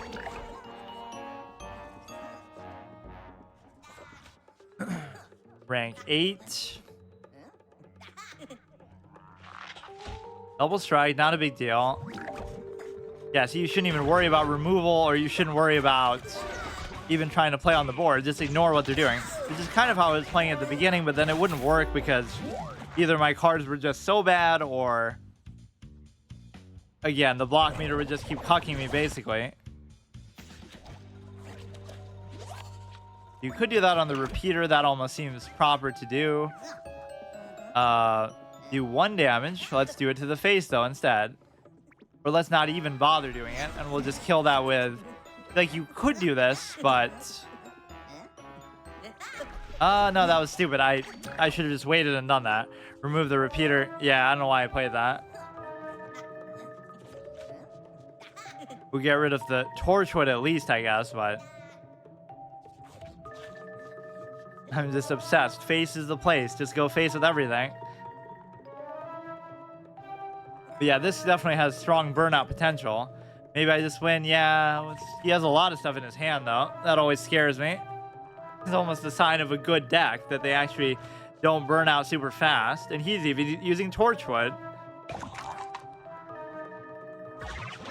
I don't really like it too much as a card, but it kind of makes sense. It's just you can't stack only but so many things in each row. So okay, let's get rid of that at least. We do 4. He's not gonna get the shield blocked. Yeah, don't 1 damage face. As much as I'm tempted to commit to face only. Good game, thanks. Yeah, this is like our only win condition. If they just outlast that initial burst, or if they have some of the few AoEs that this game even has. Like, what are the area effect cards? Deck is doing yeah, it is pretty good so far. What is the damage to all zombies or something like that? How many cards are there that really mention that? To every zombie or to each zombie? Doesn't feel like there's too much of it. Deal 1 damage to everything. Damage to each, maybe? Even I have one of them. Do 1 damage to each zombie. This is before combat. Do 1 damage to each plant and zombie only in the lane, though. Starfruit does. Do 1 damage to the zombie hero for each plant. And then do damage to each zombie hero next door. So there's very few things that target the whole board. Deal 4 damage to hero next door still. Do 4 damage to each zombie, period. So obviously that is transformational. Yeah, I was going to look at that before too. Like a 2-2. Where is it? Shooting Starfruit. This attacks in all 5 lanes. That is pretty awesome, especially if you put it with Team Up and protect it with something like a Walnut. That is actually really cool. And buff it. Even if you don't buff it, that is just a good value card. 5 mana 2-2. I mean, it's legendary. Primal Sunflower. Start of turn, you get +1 for 1. I'm not a big fan of the sun mechanic, but it could just be at this stage. We're not really there yet where we should do that. He's not even a legendary, so people making such a big fuss about him.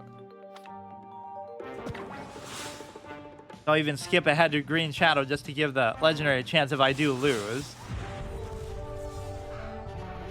So normally I do like each zombie and each plant kind of like together, but the 2-2-2.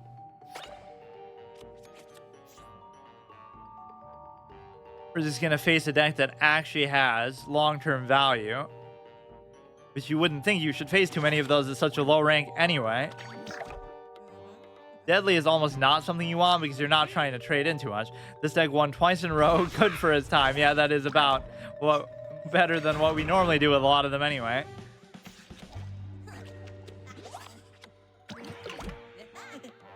I do like the Amphibious to start out with. If he does get rid of it, we can just replace it.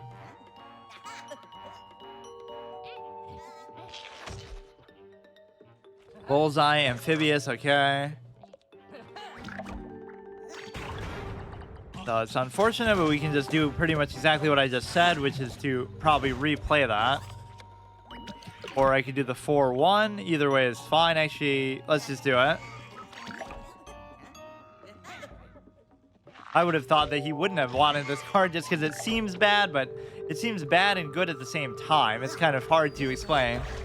Like, it's stupid and no truly good deck would have it in there, but it's also kind of good value. Yeah, Repeater.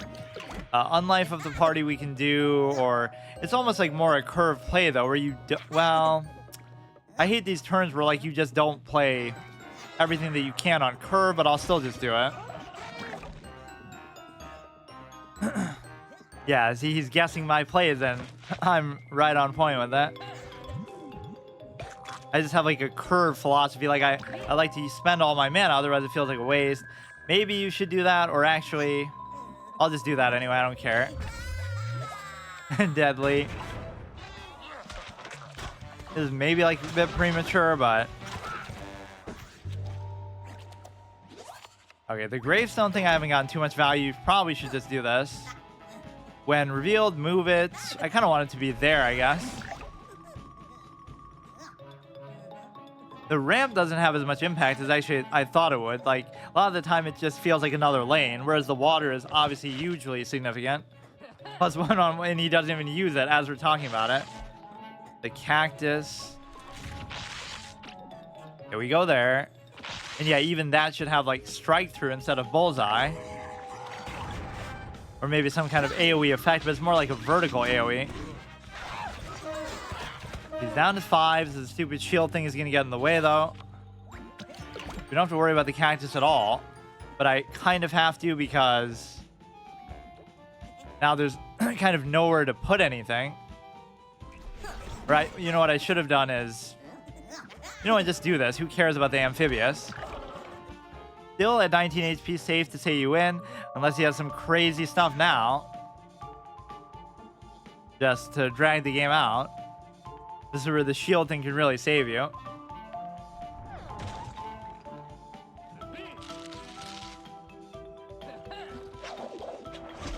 Okay, that one's fine. Do 1 damage, you could blow this up, but it almost doesn't. Yeah, you shouldn't really do those little dinky things to the face, though. Not gonna do much to the gargantuan one.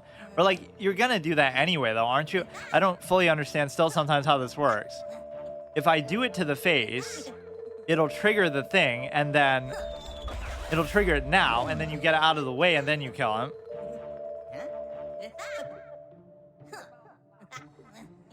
Unless what he gets is going to save him, but he would have gotten it anyway, I guess, so.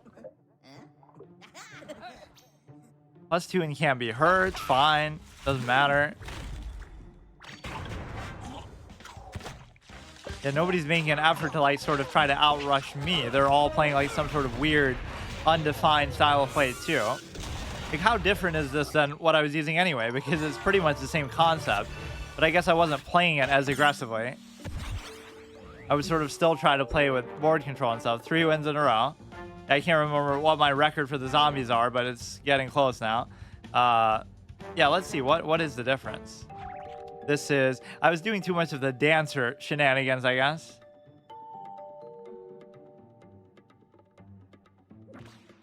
Okay, let's see. I mean, this is still a low rank, but I was having trouble last time. But I think that's because it's beginning of the season, too. Where, you know, now a lot of the try-hard players are going to be higher ranks. That always happens in every card game, like... Or wait, we do have the chest now. Did I choose the wrong one, maybe, by accident? Oh, I won't count this one, then. But I'll win it anyway, so it doesn't matter. Whoops. I didn't mean to switch it. I was just trying to compare it.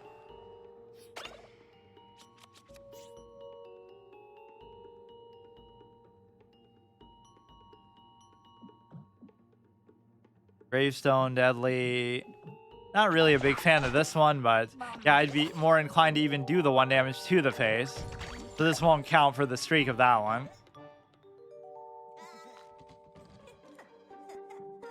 Deal 2 damage for +1 for the rest of the game. Yeah, that was obviously worth it to do, so I don't get some legendary that's going to carry me.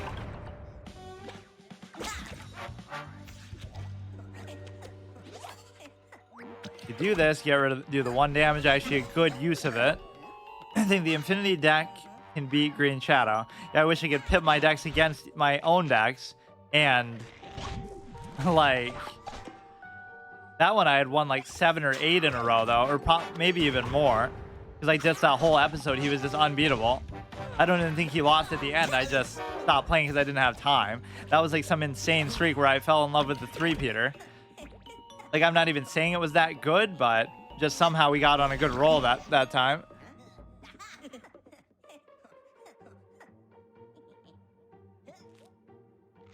Transforms, I love that card, but it often has a skewed curve for like, yeah, also something where it doesn't say it in the text, like, oh, 6 or less. It makes sense, but it kind of is unclear too at the same time. The problem with this guy is he doesn't have like very good removal, right? Like, this is the best removal that you're gonna have. Which in the other deck, I don't even have at all. Bean counters, kind of the same troll thing. I could have that in mind. +1/+1 when you play a bean. When played, gain 2/1/1 weenie beanies. Use a removal on there, I guess. But I mean, 4 damage is not going to be very good. As like, you know, compared to the squash or some hard removal thing like that. Actually getting trolled by beans, or we're gonna kill it with the deadly effect anyway.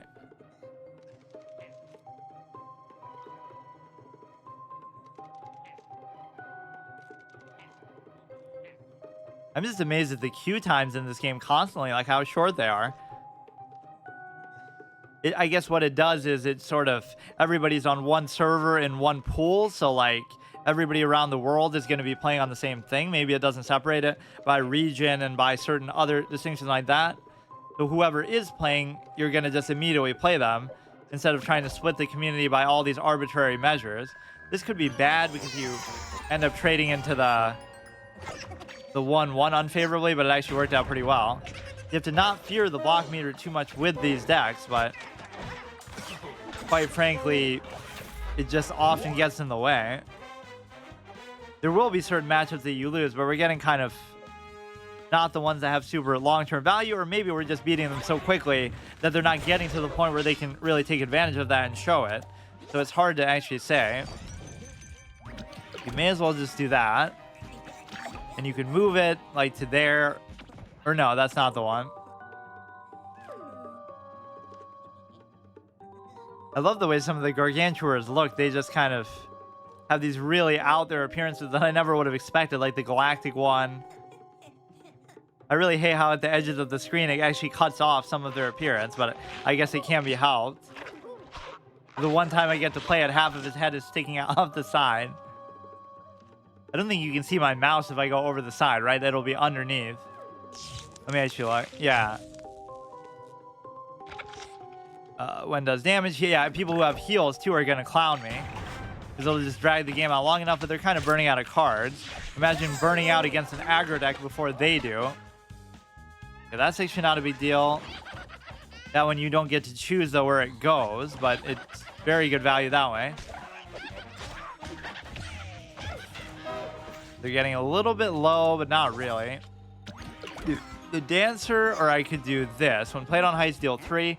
I think it might be good to just kill that, even as weird as that seems. Or you could play both of these, but the problem is they won't trade in very favorably, so... Or even that I'd be compelled to do to the face. This will be good because he'll throw another one down. Those have Amphibious too.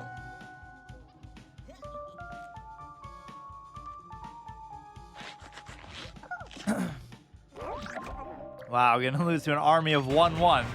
Look at this. So scary. I don't know if he's trolling by using those 1-1 beans or not, but might just be the best that he has at bronze rank 7. That's good. Zombie gets +3. We may as well just go for it. Don't hold anything back. Yeah, I kind of was dissuaded from the notion of trying to play like that, but let's actually bounce, like, let's say the 1-1 back, even if that doesn't seem like... You do get to choose, right? I can't remember. Deal 3. That's arguably a bad thing to do, though. Bounce to 3 damage. Or, yeah, that might have been better.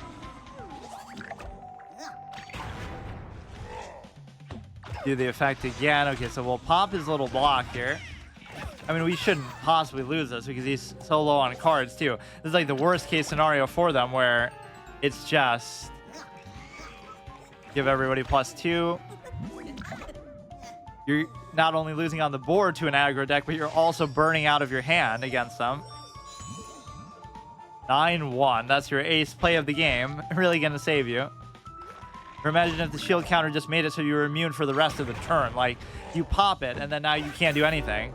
I mean, you can get that one card as the walnut that would effectively do that, but still will die to the, obviously, the little imp in the water.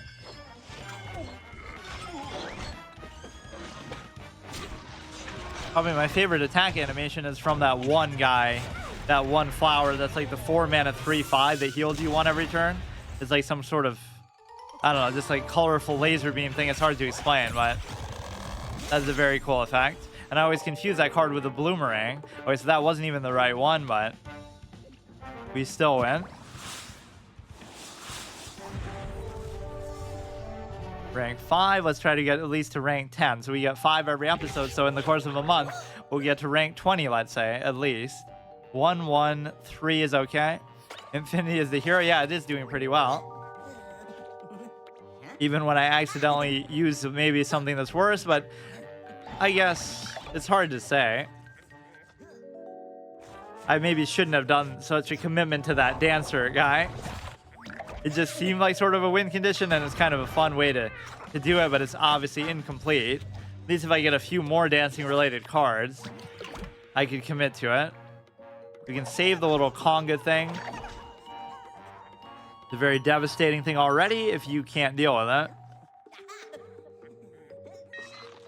2-2. Okay, I have to make sure I get rid of that very quickly because it's very, very dangerous, as we've seen.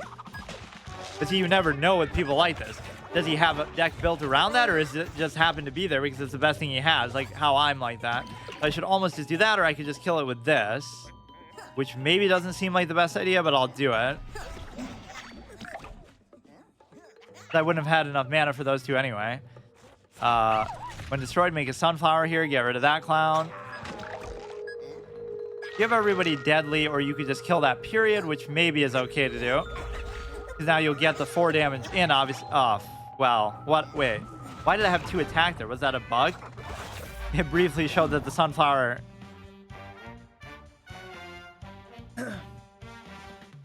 Or I guess it just carried over. Yeah, see, that's the kind of thing that's going to ruin me. Any AoE board clear type stuff is just off the charts. We could do both of these together. We don't even have to worry about the sunflower, but I guess I still will. 2-2. That guy can get out of control really quickly if you always get that turn 1. Having like 4 of those would be great. Not unlike that P that gains 1 every turn, right? Whatever it's called. P-pod.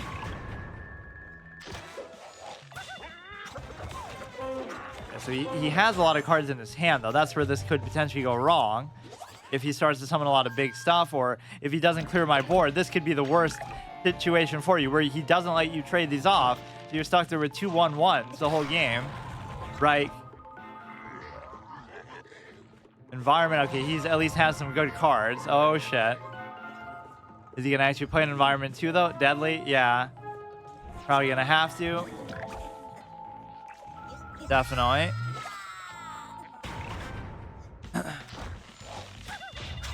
He's stalling it out a bit, but he's also low on cards, so we have a chance at least.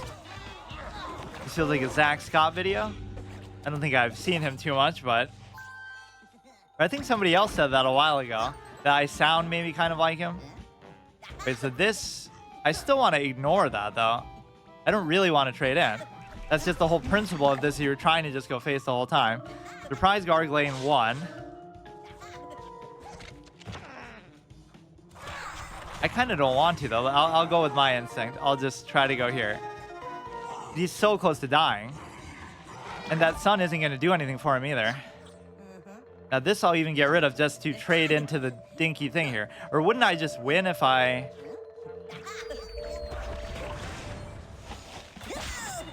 I can never figure out how much you're getting from each of those, and I almost don't even care to process it because of the stupid block thing. If I had hit him in the face with that, I probably would have just won right there, right? Go here, just ignore the sunflower. I could have done that too. There's no way you should survive this. That is actually a good use of anti-hero, though, and amphibious. Double strike, as long as I'm not going to die here, which I really shouldn't.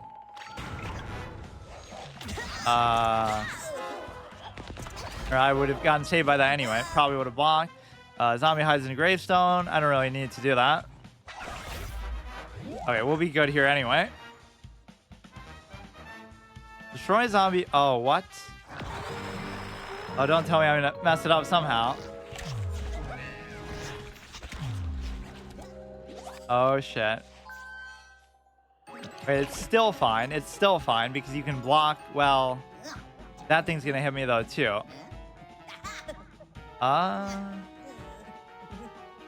Let's do like these two, or we can hide in a gravestone to prevent that from even happening, though, too. Right, we could just do that and it negates his whole turn. Oh, God. The point is, I should have... What could I get rid of that would actually be very valuable here? Heals all plants in the plant hero for 1.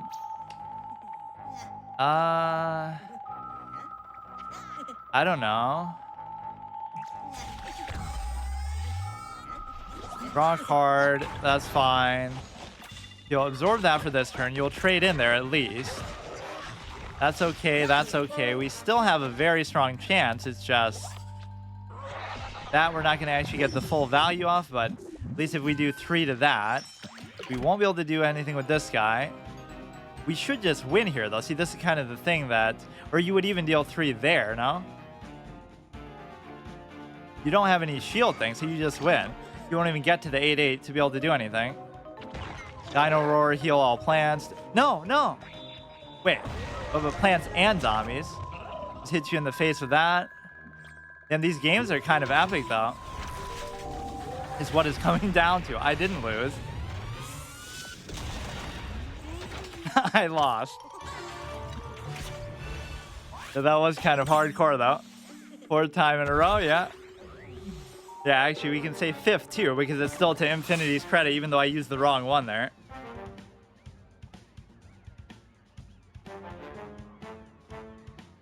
His deck's insane. For the context of, yeah, well, our level of collection, it is actually pretty good. I should do the same thing on Solar Flare, like where I just commit hard to aggro and just don't even worry about it. Because that was maybe my mistake too. I wouldn't really play like that. I would have an aggro style deck, but I don't really trust that it's gonna work. Which sometimes it won't, but... Or then people question, like, why do you play like that? Why are you playing so aggressive? But then I know that if it gets to the late game, then I'm not going to be able to do anything anyway.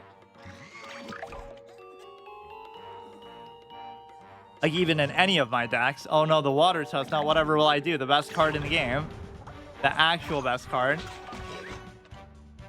I won't even get the chance to use Green Shadow with that. We'll save it for next episode. You can do that for a backup dancer, which I guess is good. But when you have a lot of these 1/1s, it kind of is just farming their shield meter too much. Yeah, this is definitely aggro. It's almost just by force, though, because most of my decks are like that. Because I don't have a lot of good cards or high-cost cards. Okay, that one kind of ruins me because I also don't have an environment. This is going to cuck my ability to play anything at all. Let's just do that. This is going to do 2, so I just can't do anything. Imagine if he has more of those, too. Like, just put one there, there, and there, and I just lose the game. There's certain things like this which are going to really make it difficult. Destroy zombie on the ground. That card really scared me at the end of the last one. Like, destroy all zombies on the ground, but all plants and zombies. That actually kind of helps me because, you know, it gives me room to actually do something. I don't know whether I should do it or not. I mean, I will, because the whole principle is that you're trying to...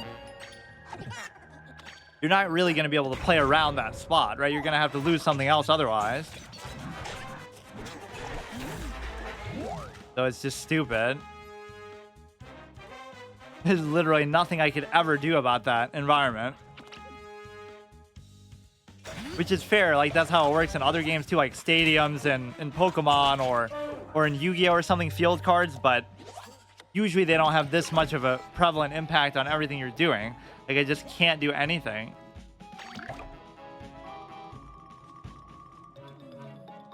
Bungie the lane 1 walnut. Yeah, that is good for getting the anti-hero effect here. Amphibious, when destroyed, deal 4 to a zombie here. He's really focused on this middle lane a lot. That thing looks pretty weird. Walkadile. Amphibious. He doesn't seem worried about it too much, though. Like, stopping my thing in the... Nobody seems to really pay attention to the water too much when you're putting this much pressure everywhere. So you can kind of get a lot of sneak damage in there. This is very hard to still do anything. I could do 1 damage with that, but otherwise, literally, you're just hard stuck. Because next block is damage. Probably is. Armored. Oh, that disco ball is always awesome. I haven't seen it too many times. When you're not to get hurt, deal 2 damage to the zombie hero. This could be a big turning point moment. It's really the environment that's hurting me so badly. This is already looking like a loss, possibly, but if you can somehow deal with this board, you'll be in good shape. I'm just kind of stuck with what I have. Like, the fact that that's amphibious almost doesn't matter. You should just play the strongest thing that you have. And, or no, maybe I should have played that in the middle. That would have been the one time to do it. That card is so disgusting. I should have played the walrus in the middle and then played something else there. Okay, look, he has a good deck. The point is he has good cards. This is super rare. This is super rare. This is super rare. Like, look, dude. Look, he has a full board of super rare stuff. and you still have a vague chance because of some of this amphibious stuff and otherwise. But I'm going to be taking a little bit too much damage, and I just can't use the middle at all. Like, that's good to do, but it's almost too late to do it. Or yeah, even the act of doing that would have killed me no matter what. Okay, that even if I didn't play that perfectly, like the last turn with the walrus, I think I wouldn't have been able to win that because that thing was going to do way too much to me over the course of the game. Even though we put deadly on it, it still was too much, but he did very well. Yeah, really close. Let's give the dark matter a little bit of shine. Like, I don't even care so much about winning these as much as I just want to see the dark matter dragon fruit in action. Be my first time ever playing it. Even, or maybe I somehow got it from like a discover effect, but I don't think I did.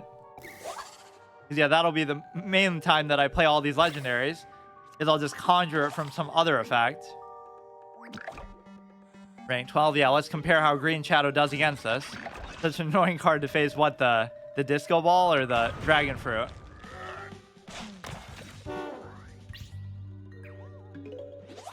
Oh, here it is, dude. It's meant to be. Dark Matter Dragon. Yeah, it is awesome. Here we go. Here. Buff it up. I want to get that leafy conjuration thing, too. Yeah, if every if every hero goes on a streak like that, it's going to be amazing. Or I'm going to be the one dude who plays it in the water because it'll be safer in the water there. Even though it'll only hit 2 lanes instead of 3, it'll be much less a target for getting traded into and stuff like that. What you have to do is kind of slow pace them. Don't even play it right away. Try to play all your other high value stuff, I guess, and then all the removal will be gone.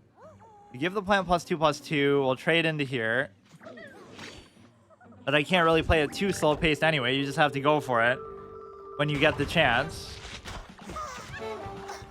We'll trade in there. So this one isn't as aggro based, but it's more just buff based. You have to get that 1 cost buff. And then imagine if you do that with this, right? Also deal 6 damage to zombies next door, which means it won't hit face, though, is kind of maybe the problem with it. You could bounce this guy back, but I don't know what I should do with that. Bounce, but I would have had to use like my whole turn just to bounce. I'm dead. It's way too early to say that. Or he'll flip it there. We'll trade in. I still have 17 HP. How am I dead this early? Might have been a bad decision to keep that alive, but still. It's gonna get out of hand now, but at least we're making him commit. Like, I still won't do it. Or no, I should do it. I should do like this and bounce it. You play a trick this does a bonus attack. You had synergy at least. A disgusting act by Repeat Moss. This is such a classic line. Nobody will even know what it is, but the memes that this game needed but never had. That was the main card in his deck. Yeah, he's down to 8 now, and we can try to spam for... Yeah, we'll win before we even get to play the Dark Matter Dragon Fruit. I'm just dragging it on purpose. He's going to be dead before you even reach turn 8. Yeah, that's the downside of it. Green Shadow never lets me down. He's become my favorite just because of that streak and how much people were bashing him at the beginning, saying he sucks and how much better Solar Flare is. Too bad we ain't getting to see it in action. Yeah, I unironically won't even be able to stop my own attacks from doing that. Now you get a nice Conjuration card and a buff capability. I mean, I'm not going to make a suboptimal play just to be able to do that, surely, but... Oh, no, he's not going to make it so easy, though. You could do like this and buff him there, too. So, I mean, that is naturally what... Or no, you could do... Well... I mean, you should just win off the back of that. There's no question about it.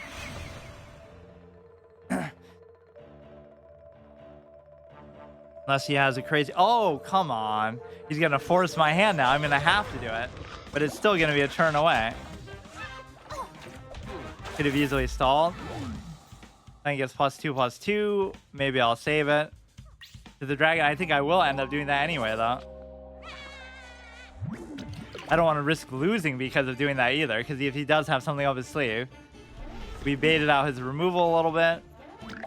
I'm not going to go out of my way to do it, you know? If it happens, it happens. 7/6. Uh-oh. Each turn, all Gargantuars hide in gravestones. Well, hopefully he doesn't have too many of that. Your opponent can't do 16 damage in one turn. Yeah, but if he keeps having removal and stuff, it's okay. We'll get another chance.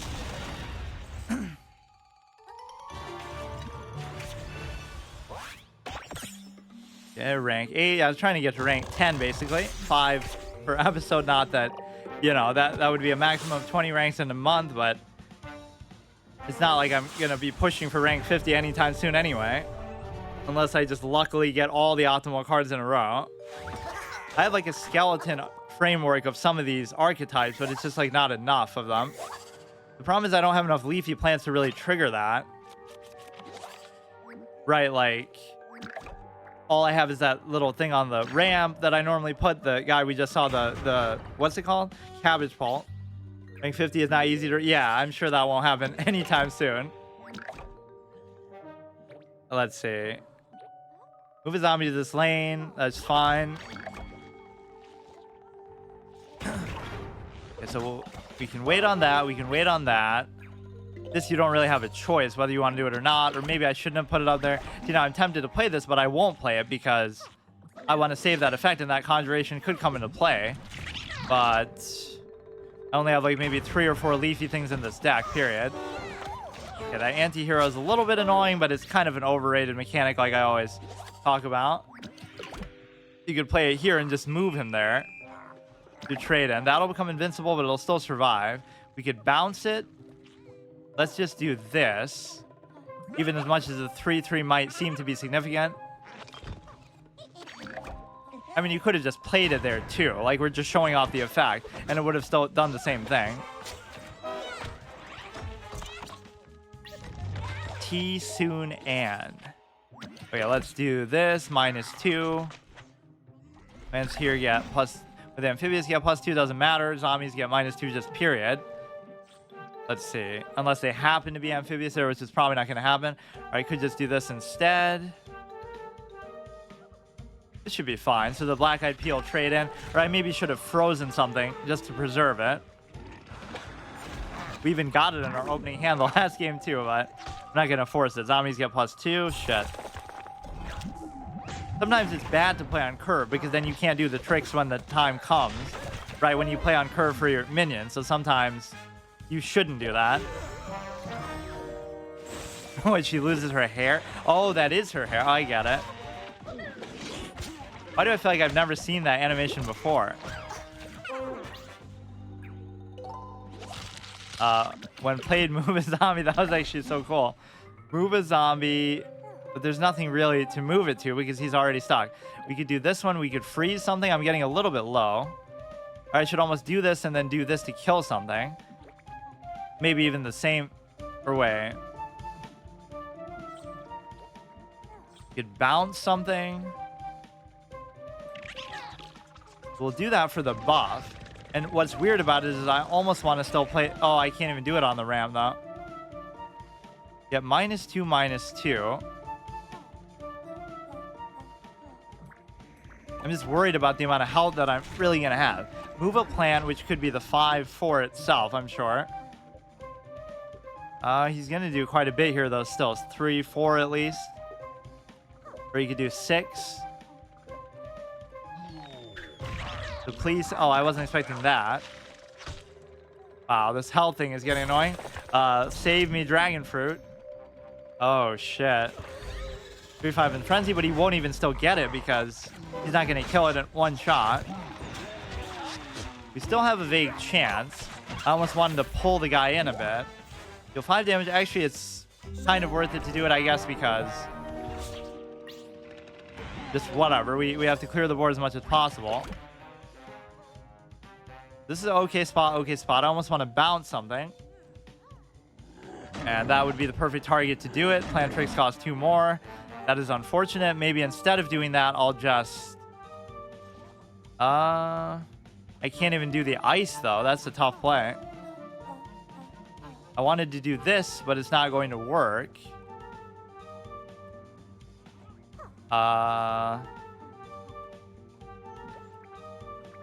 What the heck? Here, I'll just do this, and then I'll freeze somebody, I guess.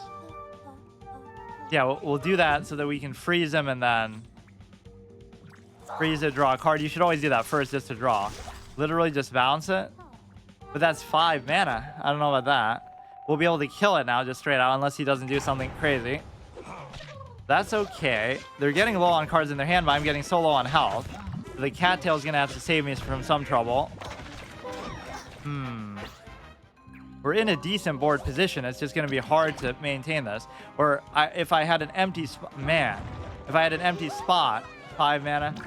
If I had an empty spot, then I could have pulled that to it. Now that you could bounce. 7, 6, 1. +1 for each health your hero has. We could bounce that, and we could put a cattail in there. And the reason why that's relevant is because we're about to die, or I still won't be able to do it. Or maybe I should have just let that be and just tried to tank these two. Or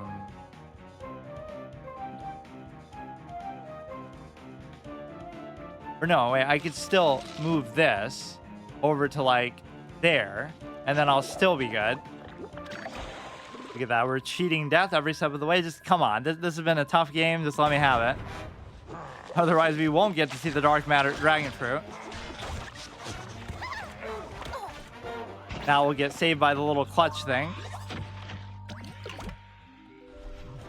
Oh my god, I missed the win. Wait, really? Did I? This will get +2. But nothing he's gonna do should still kill me. So what if I just put 3, 6, 9? I should still have it. When revealed, move a plant. Lose to the cattail, it'll be 5. Opponent literally had 10 HP. I guess I was so worried about dying myself, I didn't think of it. Or wait, is that gonna kill me because of frenzy? But it's not, because yeah. You're definitely joking now. No way you're that stupid. Why? I didn't see what I missed exactly. I was just playing in defense mindset.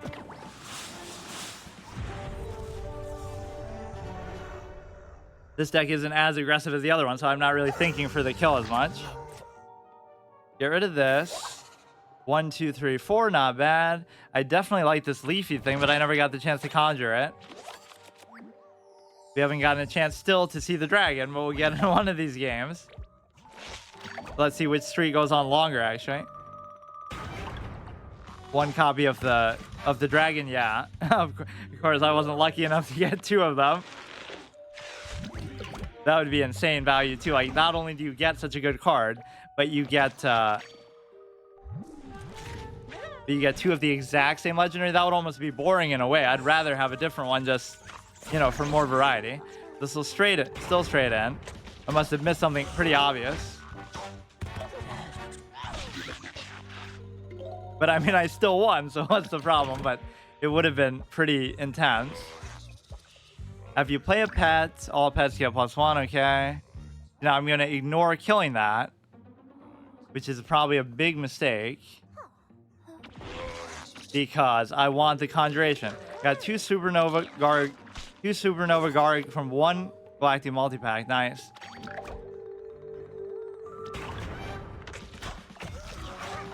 But yeah, I'm gonna get, that's what's gonna be so stupid. I'm gonna get like 4 of the same legendary, and then I'll get a 5th one, and then it'll be in the disenchant pile, but then I won't be able to use the dust from it. Missing only 3 legendary cards. Nice.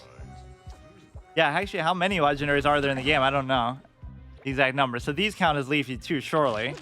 To do this again, and I'm still playing dangerously with the, or no, I can still do this. All pets get +1 attack, but you'd still be able to do this.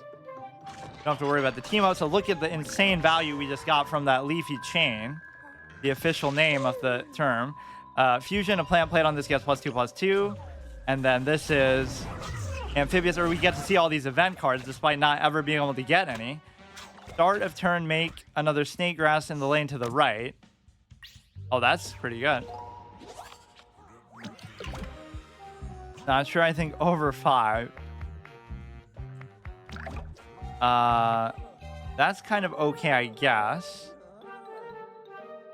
The fact that it's amphibious too is insanely good.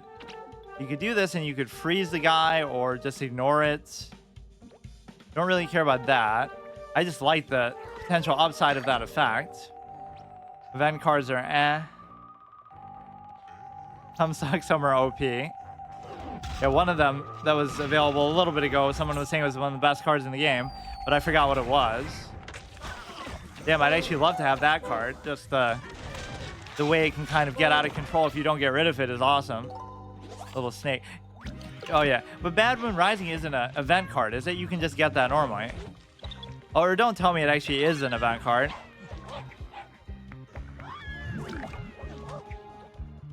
Because I think some of those you can get are just, you can get them normally. Oh, it is? Why did I feel like it wasn't? Oh, well, that makes me feel even dumber because... Okay, what do I do here? You could play this and play for the fusion, but I don't really want to.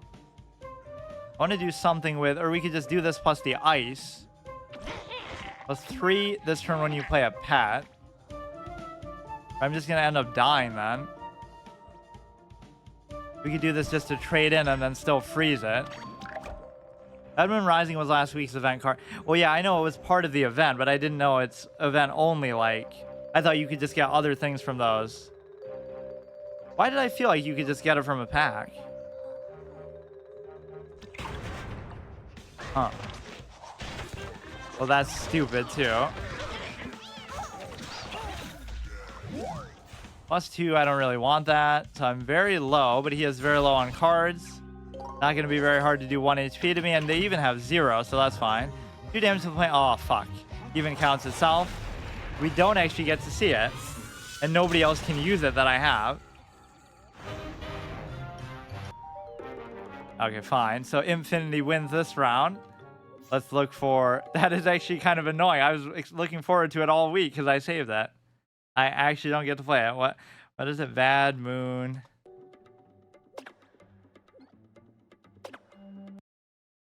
Damn, that's so stupid. I guess I couldn't really have done much about it anyway, though, because I didn't have money for it. Or you can buy it for the gems, which arguably you should be able to do that. Oh, that's so stupid, man. Or is there like an event pack that has a chance to drop stuff from event cards? Or probably not. I should do these just for the heck of it. Or yeah, what is this? Still also one of the best cards in the game. 1, 2, 1. Zombie Tricks cost 1 more. Seems okay. Win with heroes that lead these classes to trigger a boost. You can use gems for 50, or you could use the tickets. I mean, that's technically not crafting, so you should be able to do it. I should always have at least this much in my... Well, this I'm never going to have, so I should just save those up. But then the problem is it resets, too. You really do have to play a lot during that span of time. Forget Me Not's top tier, S tier. Those are amazing, totally get them. I just don't see how I'm going to be able to do it, though. You'd have to do this, like, every day and stuff, right? At the start of each turn, both you and your opponent take 1 damage to survival of the fittest.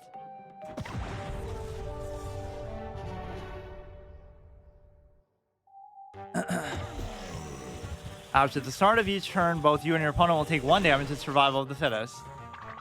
Okay, it just says the same thing. This is your hero's health can't go below 1.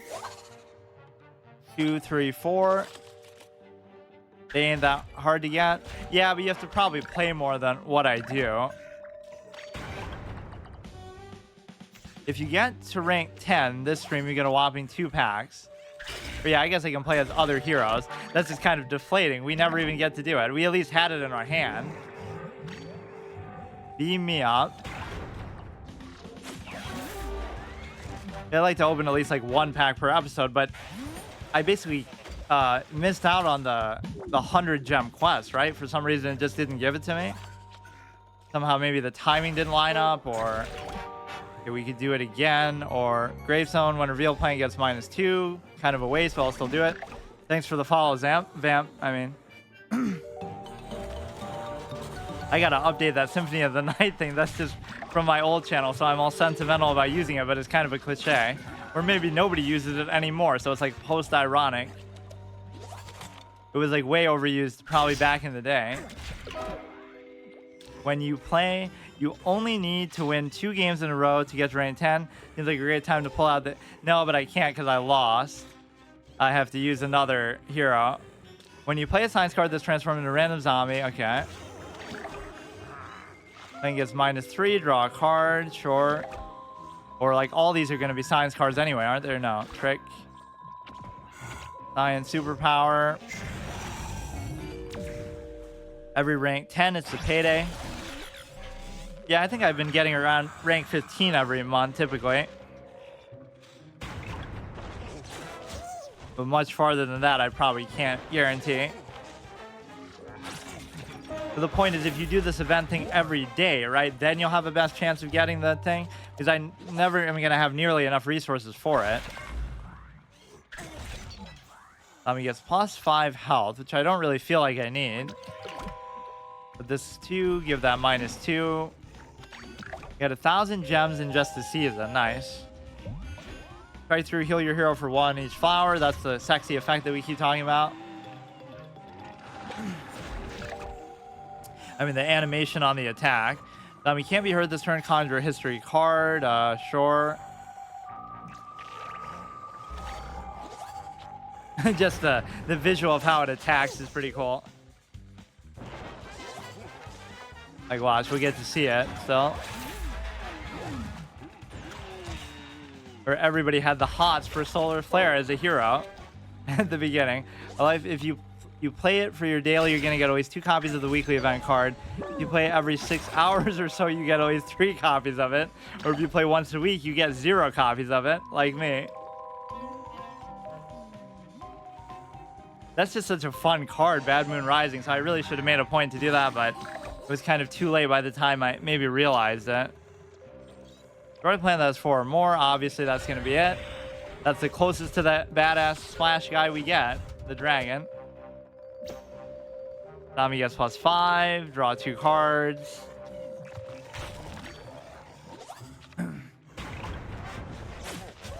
The fact is that it resets, so that's what's so annoying about it. You won't be able to do it within this context.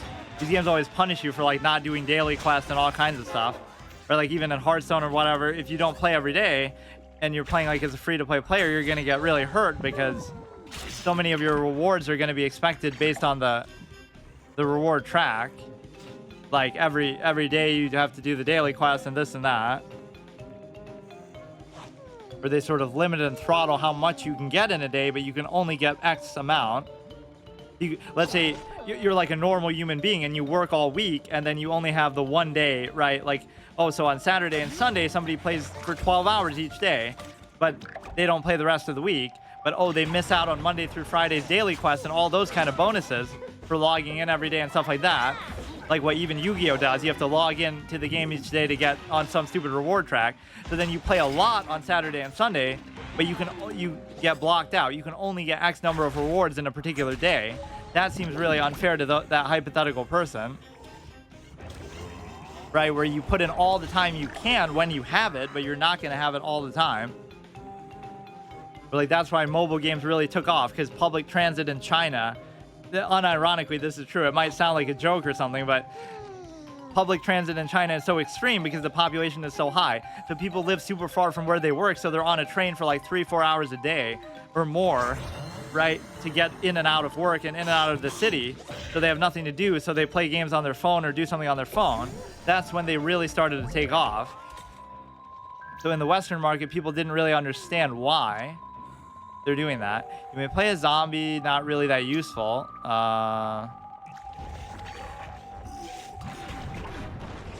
What does China have to do with Bad Moon Rising?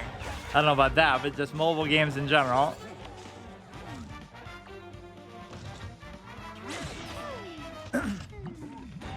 He's not even talking about Bad Moon Rising.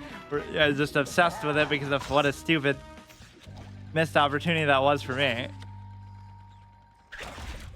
Am I actually gonna lose this? What the hell is even going on? I don't have any of these cards, so it's not like I should know exactly how to use them. +1 rest of the game. I can't play any of these minions because I just don't have anything to put there. Or as long as you have this, you're never gonna lose. Probably playing with 5 or more. Certainly destroy that. I got lost when he started rapping. We get the Conjuration. Choose a lane, destroy all plants that are with 3 or less. You know what? This would be good because you destroy the walnut and then you can trade into that pretty favorably.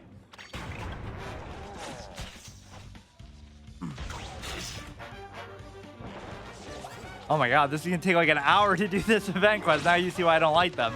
Because they're boring, they're against AI. Even like doing the adventures and stuff, I could have made a little mini permadeath series of that. Like play each mission until you lose. So I won't die because I still have one more of the shield counters. Broke. Okay, do it again. Oh my god. The most epic match I ever played. This won't end. They should let you do these against other players at least to make it interesting. Or do we not? I don't even know what's going on.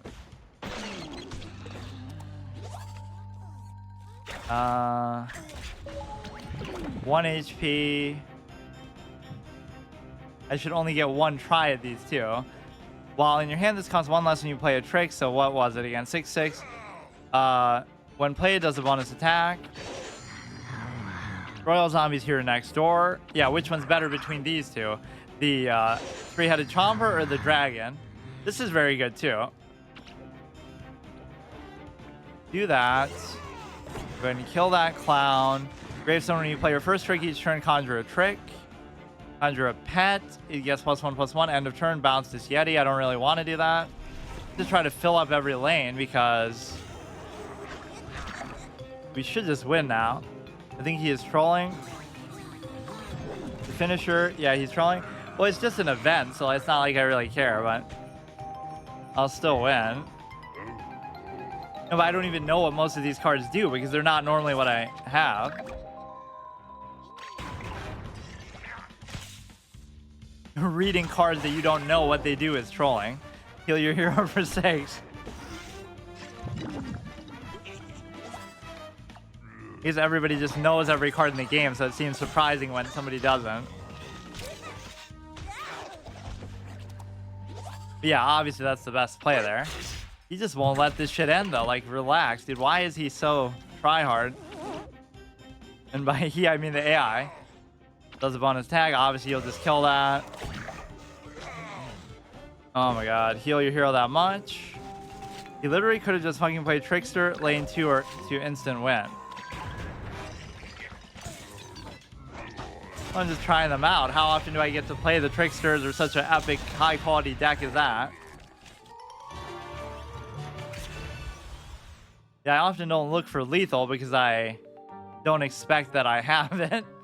Maybe. Okay, so we can give somebody else a chance. Try to get to rank 10 at least. Is not going to be that. Let's do maybe Solar Flare. We had a couple good streaks today. I think Impfinity did outshine Green Shadow, at least in this context. Which I won't blame the Dark Matter Dragon for. We just didn't really get it. Or it wouldn't have necessarily saved us in that time. We get the little conjuration effect here. 2, 3. All plants get +2 is not really the time to have it. Not a very encouraging hand, actually. The opponent was exactly 6 HP, and he used the Trickster's description twice before placing a kill to Chomper instead of win. That's fine. You got to kill the badass legendary. Just for the RP of it. Actually, that's not my normal playstyle that I prefer. Like, I don't like going face or going for the kill anyway. But it especially discourages me because of the stupid block thing. I always just assume I'm going to get cucked by the block meter. Can't argue with that. And then he's going to kill your badass hero. Okay, here we can just do this anyway. Get a 2/2. These are probably my two favorite looking heroes. Her and then the chick in the tub of water, Medusa or whatever.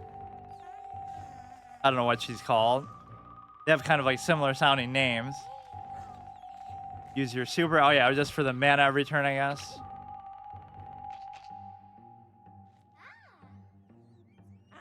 Make a 2/3 Space Cadet Zombie. Yeah, that's fine. I could finish him off with the superpower. But now I'm going to be tempted not to do it because, you know, I just kind of want to play on curve still. You can save it for later. I guess conjure it. But yeah, you should do that as early as possible. Ooh, look at that guy. If your hero would be hurt, hurt this instead. Soul Patch, Country Road. Take me home. He's just... Okay, go here. Get 2 each other plant. I do like that, but not yet. Now we should play like a 3 cost. And that doesn't have team up. Or maybe I should just do it. Do this and then just kill the other guy. Which this will get buffed. +1/+1 when you play a trick. Actually, that's going to be more of a nuisance. The cadet guy is kind of useless anyway. And the act of using that on the cadet would have made that guy as strong anyway. I don't always conjure cards, but when I do, it's literally a legendary or something I would never get anyway. Also, before I go on to reveal that one quiet gamer is actually Oh No Stroke. Soul Patch is not the best conjure. Yeah, maybe not right now, but just in general. It's gonna carry my late game if it gets to that point. That's not so great either, but it's alright, I guess. I'm just not the biggest fan of anti-hero in general. It's like -2/-2. Wait, what? -6, -6. What a punishment. You make 1/1s. That'll be good because you trade in at least one of those.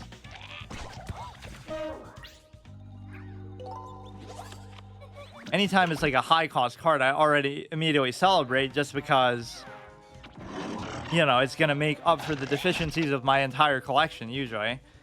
So epically plot convenient. I had a stroke before I revealed my true identity. I guarantee it would be pretty disappointing because I'm just some random dude with a background in psychology, which I even say on my channel. So that wouldn't be very hard to figure out.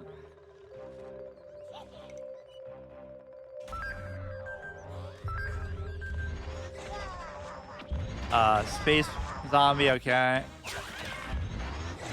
But yeah, I like how they even explain that. My first question is like, oh, why can't he fly over water? That would make the most logical sense. Refuses to fly because of a severe case of aquaphobia, but he doesn't mind being right next to it. Yeah, that's gonna be fine as long as he doesn't do the stupid slime thing on top. Oh, fuck. 11/5, it'll still trade in, but unless he uses some removal, it could be trouble. I don't know whether this is really the best time to play that. I should maybe just use some hard removal and deal with it. If I do this and I do that, but it won't trade in. Kind of a tough move. I'll do this to preserve the 6/3, and I'll do that just to body block it, I guess. Destroy it. That would have been very dangerous if he had destroyed my 6/3 with some removal. Right, yeah, and he exactly had that. Execute. Make Zombats.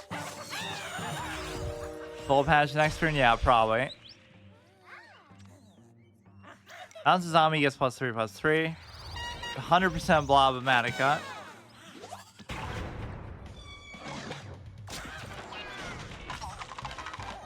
Unfortunately, that guy's still going to be annoying. And then he'll just get a free 6 damage in anyway. Maybe I shouldn't do it.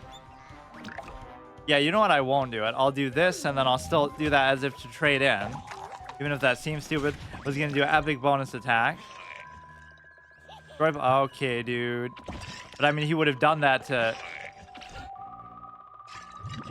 Okay, when you play your first trick each turn, conjure a trick. Very good.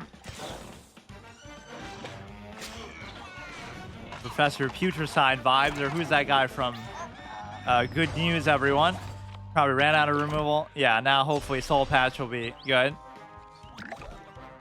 It's gonna be a 5/4. And this hurts the plant, draw a card. I mean, you can't really play around that, but this is actually more valuable because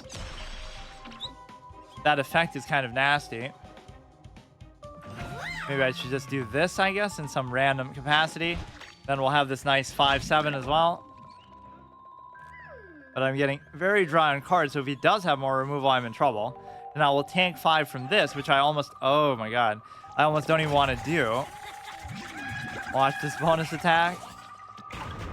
Wait, he still won't even get it off, though. He'll kill that from the other thing, but in a way that's kind of a bad well, it's a double-edged sword. I could do this, or in fact, this is where having over 10 mana is very helpful.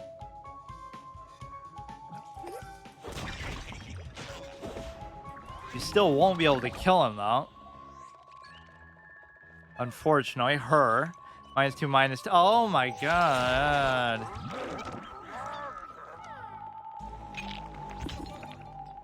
Always gets them so low. This is why I don't trust it as far as aggro, but maybe you should play even more aggressively than I do. GG. Did too many removals and debuffs and stuff. One Quiet Gamer anime is over. The anime ended with them dying. What an ending. Top 10 most epic anime betrayals. Also describing my every permadeath run. First playthrough permadeath of Danganronpa, basically, because that is like an anime-esque game. This is going to be, when you play a plan here, make a 1/1 push room and team up in another lane. It's not going to really matter. Okay, dude. All zombies. Okay, dude. What a surprise. So, by that logic, I should have saved my gems for it then, because that would be my best chance of getting it. Right? Not saving the tickets, because it's virtually impossible to get enough tickets if I just don't play enough. But gems I can have at my disposal. It's just so tempting to buy packs every time you have the 100 just to keep the series fresh, because it's like, I want to get some kind of upgrades eventually. So now we have this dude, and then we have the other two. Obviously, Infinity's out of... I kind of play that out of sequence just to try out the deck that he was suggesting, which was pretty good. Okay, 1, 2. What does this do again? Destroy a gravestone. I doubt that's even going to come into play in the early game.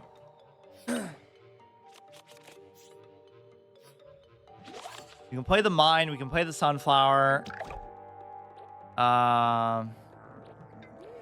Let's just play the sunflower and assume he can't deal with it. Not going to do anything. Okay.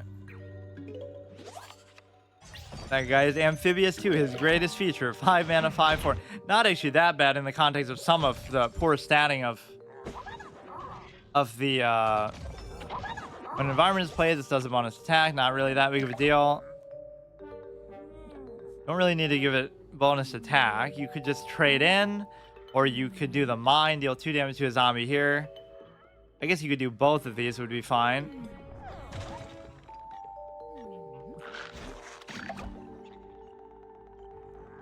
Either I'll go until I get rank 10 or until I lose with this guy and the other two, Super Brains and the stupid Smash guy, who's actually done pretty well. Like, if I grade the overall performances so far in this playthrough, Green Shadow has done the best for plants, and then probably Smash has done the best for zombies, surprisingly. He started off pretty bad, but the last couple episodes, he's been doing really good.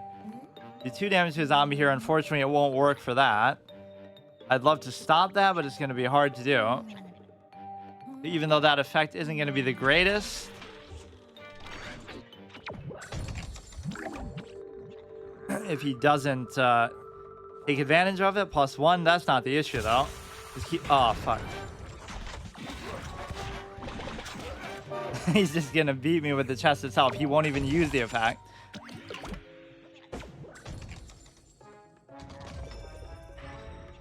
But now I should just be able to kill it with that, period. For combat. I am a big fan of the environments, but just the insular nature of it can sometimes make it troll. Draw 2 cards, so he's really just going to let me kill the chest with that. Now, if you don't have an environment, you basically can't play on there the whole rest of the game, because you also won't have high... Oh my god. You also won't have high-cost stuff in typical... What a waste of buried treasure. But he's still keeping it alive. Oh my god, he's trolling me with it. Okay, and he still gets his effect. It was all part of the plan. We could do the 3/5 for the healing. We could do the 5/4. I can't really decide. You know, I still kind of like the amphibious nature of that, so... I want to make a deck that has like 4 or 12 environments in it. So like you just spam every lane with it. Whatever it is, like all plants here can't be damaged. They're not going to have enough necessarily to counter it, because even most good decks probably don't have like that many environments. They might have 1 or 2 just to counter them. I don't know how meta they are in general. That'll still survive. It just always makes me nervous when they have a full hand like this. He's getting too much sort of cycling value. We could do the amphibious. When a non-mine plant or zombie does a bonus attack, this does a bonus attack. Can't really do anything about it.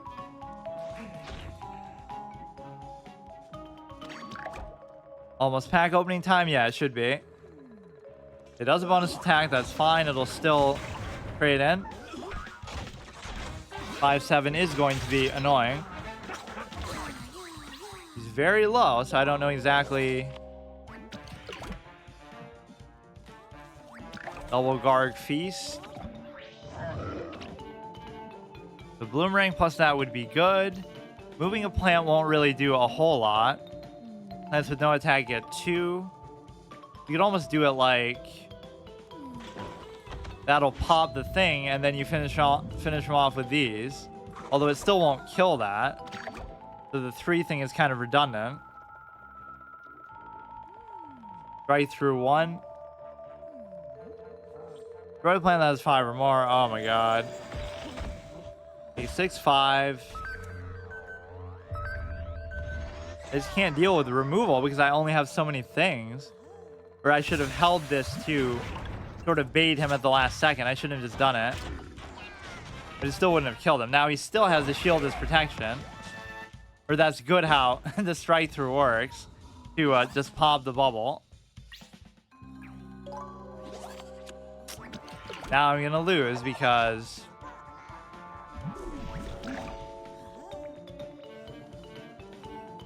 or that'll just die first of all, so that doesn't even matter. Sure, it can't be hurt is fine. Let's see if we get something actually good.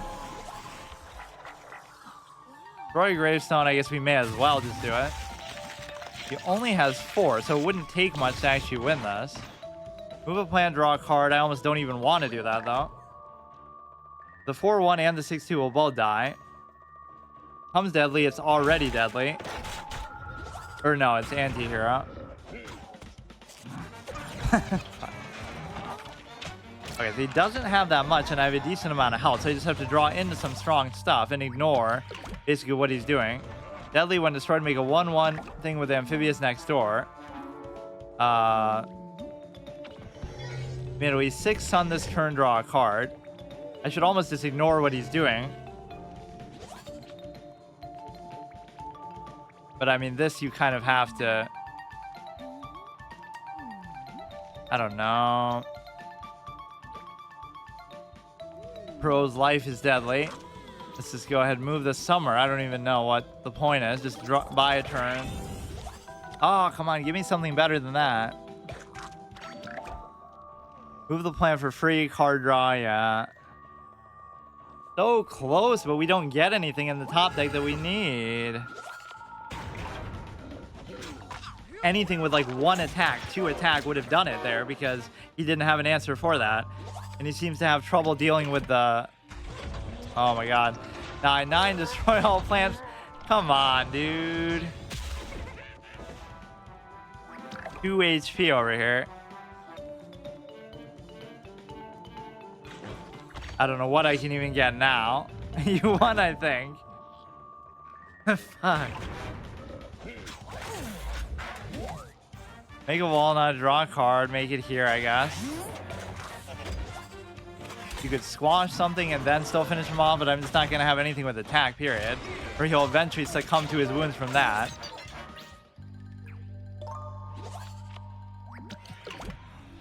It has strike through. Let's see. You go... I don't know.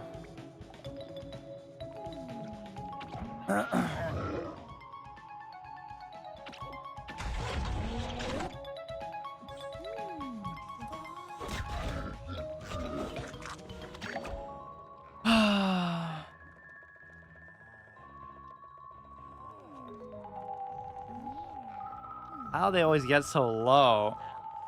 Make it 2-3. I did get a couple of super unlucky walnut synergy. A super unlucky couple of cards off the top deck. If I just had anything in there. Heal your hero and plans for 4, sure. We won't get saved by the block necessarily this time. 6-5.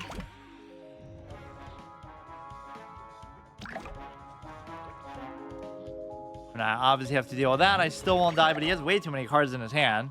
You never know if they're just toying with you. The zombie in every lane. Okay. Oh, but there's not, obviously, because of the water. So we're still not dead.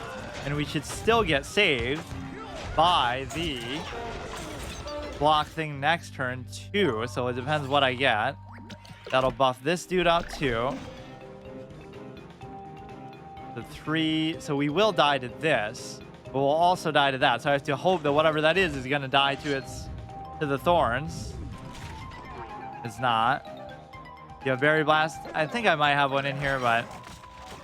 Oh, look, he even BMs me by removing my environment. One thing I had going for me. Move a plan. He gets +4. Fine, so we'll go here. But it doesn't matter because you're still going to lose to that. And that's like a thorough defeat, too, because he gets through your whole block meter. Is it literally a Wall Knight deck? Or yeah, I mean, I have it as my... As, whatever, Solar Flare.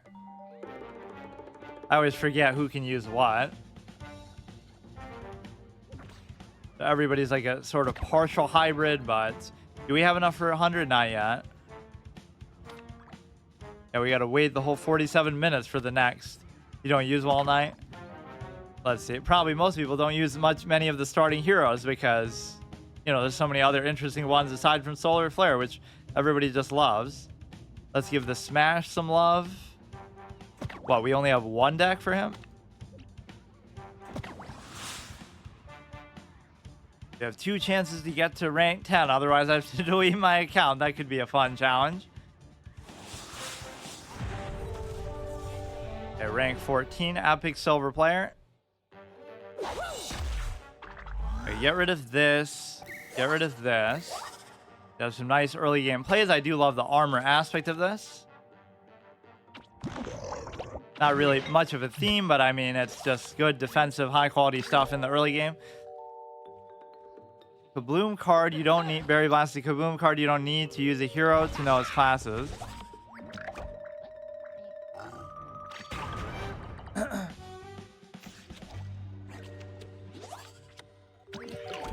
Okay, this is obviously better. When destroyed, create a Haunting Ghost. A lot of immunity effects too, like the Screen Door guy. He's not really smashing as much with this deck. It's just, you know, he's more so playing defensively. It almost doesn't match with this whole aesthetic. He looks tanky too. I mean, he's almost the answer to the Wall Knight thing, but yep, it heard this turn. All right, so we have the Screen Door guy. Speak of the Devil.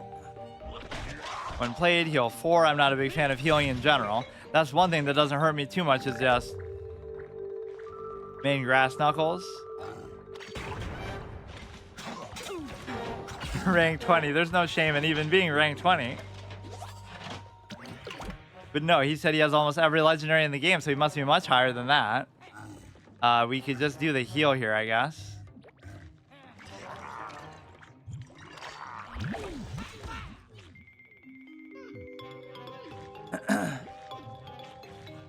Barely plays. Can't be hurt this turn.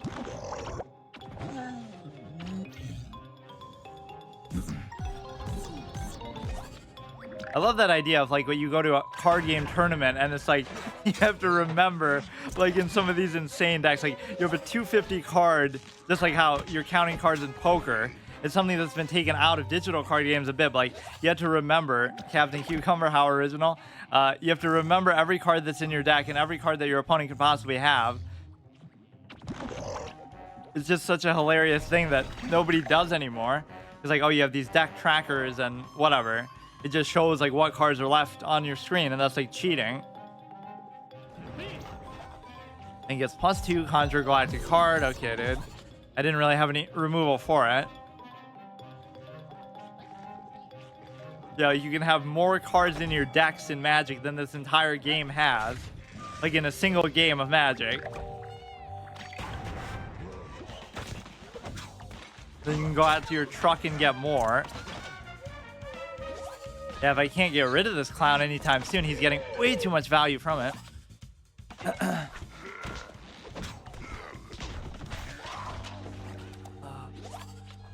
Blunder guys, I can do much. I can try to trade in with this, but it's just kind of stupid. We can actually just play both of those. Cards you conjure cost 1 less. When this does damage, conjure a legendary card. I'll just do that to make sure, because this guy's kind of irritating me.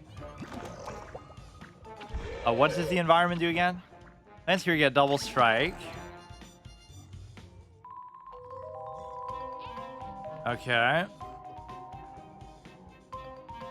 Yeah, I saw this thing of like Star, what was it called? It was like in Russia, they copied Starbucks and make like this knockoff thing. It's like Star something else with a similar logo, but it has like a Russian cat or something on the woman in the logo. Bootleg Starbucks.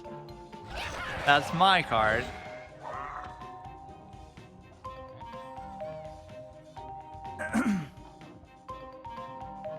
Once here, get double strike. You can't let something like that ramp off, but I couldn't really do anything about it. I'll even go so far as to... Okay, it's fine now. Double strike doesn't even bother me too much if I'm just controlling the board. It's not going to make much of a difference, but imagine if he plays the ones that are like, oh, you're immune to everything. Okay, that could get out of hand very quickly.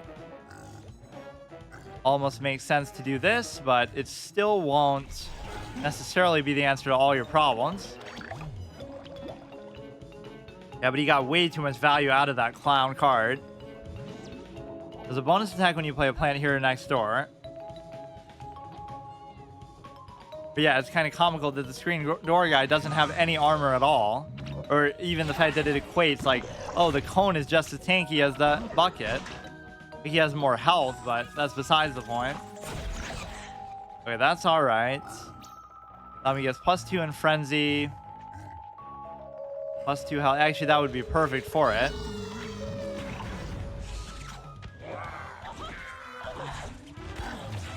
Or wait. Wait, whatever. Destroy a planet with 4 or less. Double strike gets +1/+1. I don't know, I can't decide.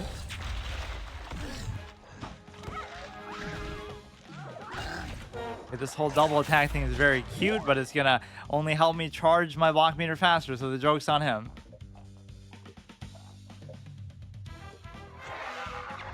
So that thing still survives. Okay, give everything plus attack. I can do this if I really want. Dino Roar is a very fun and interactive mechanic. Rewards you for simply drawing cards that you're going to do anyway. I mean, sure, you can play into it more by having card draw stuff, but I wouldn't mind even using the removal on this banana guy.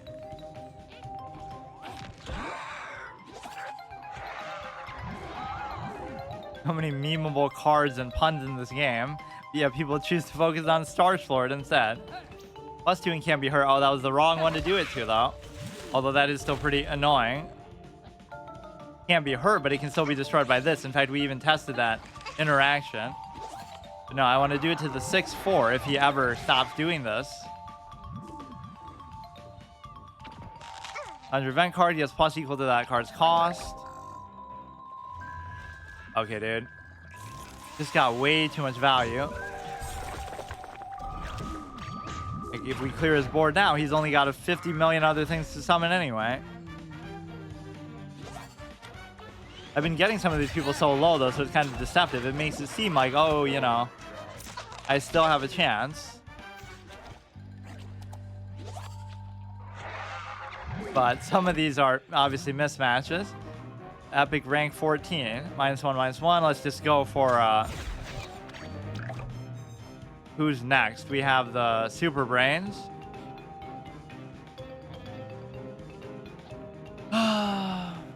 Losing to my own legendary. We got to see a legendary today, but it wasn't the one that I used. I think I've gotten very little value out of him too, but if your opponent's as clownish as me and doesn't have any removal, then they might have a case where you can actually get benefit from it. They're never going to leave them around, but I guess the fact that there's 2 of them is going to give you a certain amount of value for...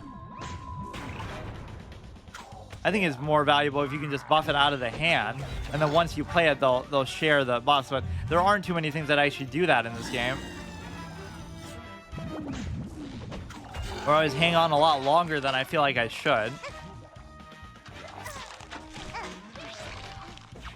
Yeah, what could I hope to accomplish with this top deck fanatic? Like, I don't have late game plays. This is kind of an instance where it's so good to play, like, you know, something like that. And anything late game, 8 cost, 9 cost, even if it doesn't have an effect. Like, I'm the type who likes, okay, just give me an 8 mana 8/8 to play, because I don't have cards like that. That's the real reason why I was excited about it. I actually have a high cost card. Finally.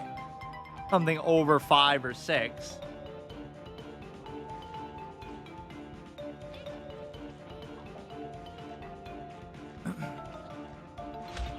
Diamond Trick is played, do 2 damage. Okay, I'm obviously dead. I feel like the aggro Impfinity deck could have beaten this. Yeah, that was doing pretty good. Although, he does have an insane amount of stuff.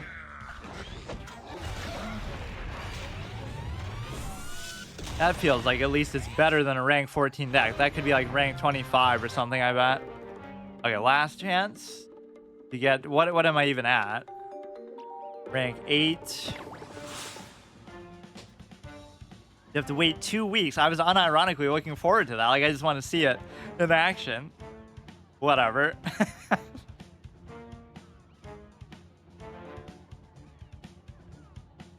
The longest queue time we've ever had. Look at that. Let's go on like a 2-3 game win streak with this just to get to rank 10. 2, 3, you don't want the 5. I argue we don't even want that, because I sometimes don't see the value unless you're getting some synergy. Like, you're playing it basically for free, but, you know, it's not like it's doing anything super special. Unless you're doing that ooze or something crazy. Yeah, that doesn't bother me too much. Just charge my block meter, please. This is Amphibious.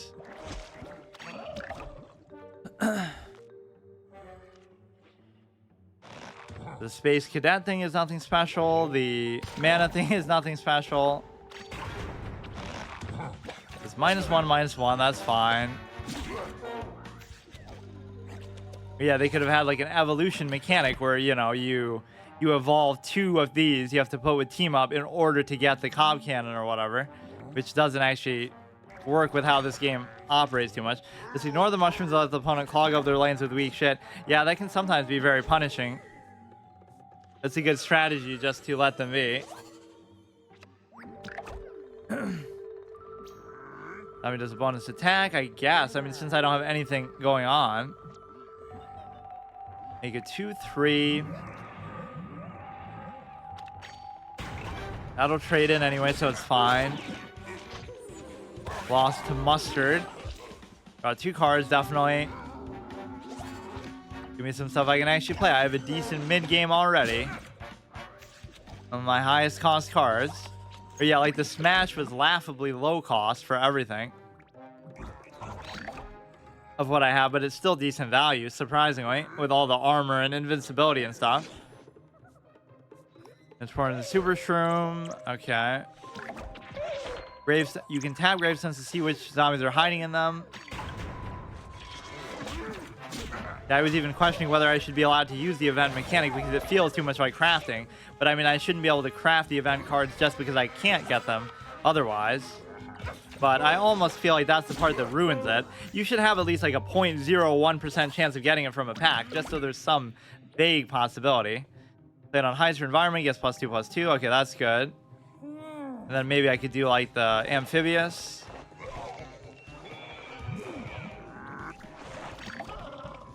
Leave the chicken for now. Draw a card for each zombie is very good. Why do I feel like I don't remember ever actually playing that card, though? I must have gotten it kind of recently. When a mushroom is destroyed, deal 2 damage. Okay, our hand position is actually decent, but that was kind of a costly turn. You just play this now. Maybe play that plus the chicken. When revealed, move it. Or I maybe should have put it in the 4th lane just to go, well... Yes, that's good. It wouldn't have traded in unfavorably, though, either. It will be down to 1, and we'll be saved by the block thing next time. And even as much as I'd like to draw here, it's going to be almost a waste of a turn to do it. You see, that's the definition of like a mid-range card. You're trying to just refill your hand to try to end the game quickly at that point, like as soon as you get to turn 5, or you could interpret it as an aggro thing too. I mean, just for the sake of blocking, I guess I can just do it. Or would I? It depends what he summons.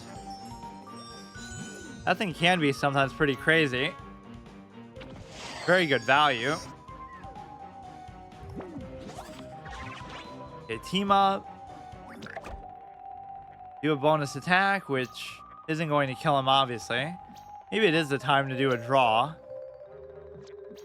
Move zombie gets +1. Zombie does a bonus attack. I mean, obviously, this you should do just to save it. And then... I mean, you could do it again, but... Move a zombie, it does a bonus attack. The problem is you won't be able to really do the move. Or you'll be able to, like, move this, then move that, and then do it, but...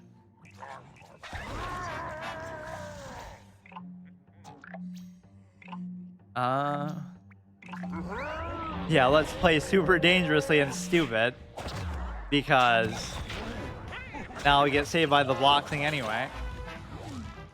We're playing that as 5 or more, just in principle.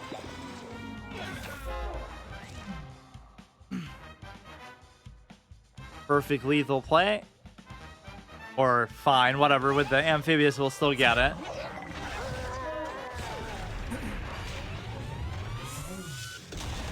Everybody has their moment to shine, so I don't think Super Brains has had some really good moments yet.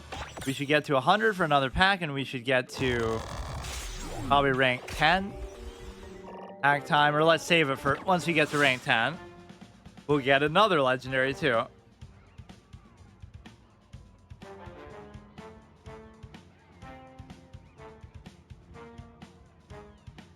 Yeah, we won't have the Beta-Carrotina thing to carry us, even though that had nothing to really do with why. I guess because we got 9 cards instead of 6, that increases the chance of a legendary in that capacity too. This is move a zombie. I don't really want it. I love the chicken as a turn 1 play, but I almost would rather be able to trade in if I want.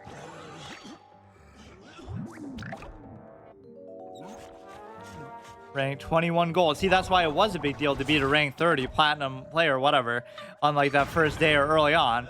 You might not think it's a big deal, but even now I'm struggling to be like rank 15s and stuff. So I don't know why it got so much harder seemingly over time, because I don't know, some of those first episodes, some of the high rank matchups were super easy. It's just kind of, you can't read into the rating too much, but you would assume somebody over 20 should have a really good deck. Otherwise, you'd just be hard stuck like me. Which is to be expected. Let's actually save the deadly for now.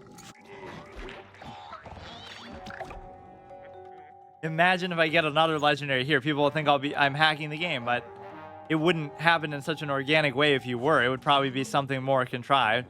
Just to get like infinite packs, not to determine what's in them.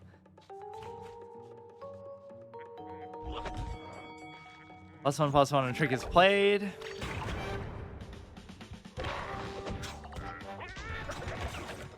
Game is kind of underrated in a way, just because I never really heard or saw much about it. But I'm sure that's the fault of what I always complain about. The fact that it's a phone exclusive, you almost don't feel bad for them that they would make such a stupid decision. It's not that hard to port something to PC. I'm sure even fans can do that. Like, not just in the BlueStack sense, but in a more literal sense.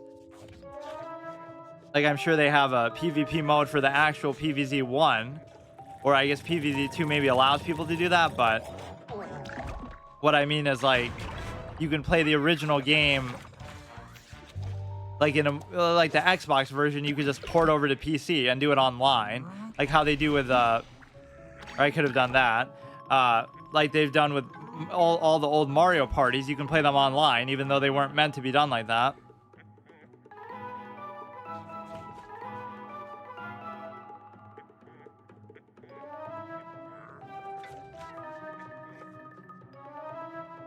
Can we handle beating a rank 21 gold for this epic rank 10, or it might not even get me there? Also have to do like one more after. Win streak abuser. Add it again. That could be a fitting finale for the series too. Just get to rank 50, but there has to be some sort of timetable. Otherwise, I'll be doing this forever. No reason to really do that. He's not really doing anything. Get through a stupid shield. You don't really want the game to get to the point where you get through the shield 3 times, but sometimes you can't help it. Remember, plan does damage and survives. Heal the hero that much. Okay, you can just do that.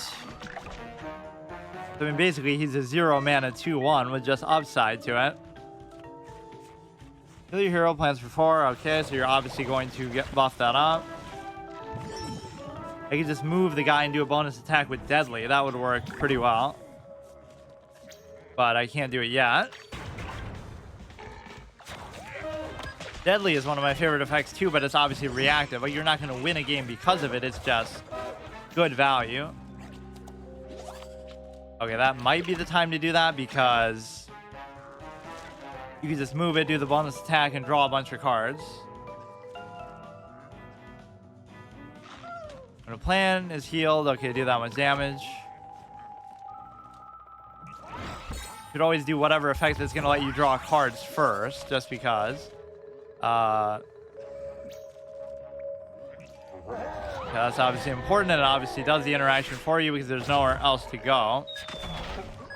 Move a zombie, gets +1. I mean, you could do that just to save it because it's not going to trade in favorably at all.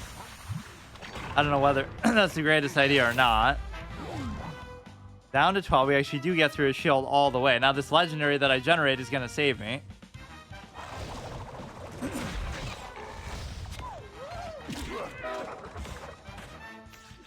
Okay, now at least you can't hide from your impending doom here. Put this down, put anything I want on top of it.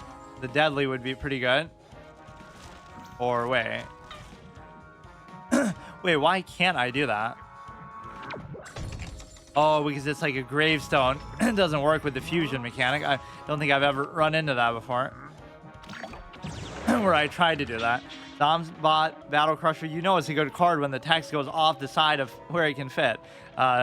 When revealed, zombies can't be hurt this turn. Okay. Only could do a bonus attack, which isn't going to help me at all. +1/+1 when you play a trick. Even then, it would only do a max of 4. But I mean, we almost could kill him. 6, 7, 8. Yeah, see, that legendary will make all the difference in the world because if my hand's burnt out, my deck isn't going to have high value cards at this point. This is exactly the time to do it. Deadly, whatever. So please get me to rank 10. For some reason I feel like it still won't. The zombies can't be hurt this turn, and then I can obviously just do I can do the double attack too, but it still won't kill him. What I should do is just to save this guy. Or no, I should just do it here. But it still won't kill him.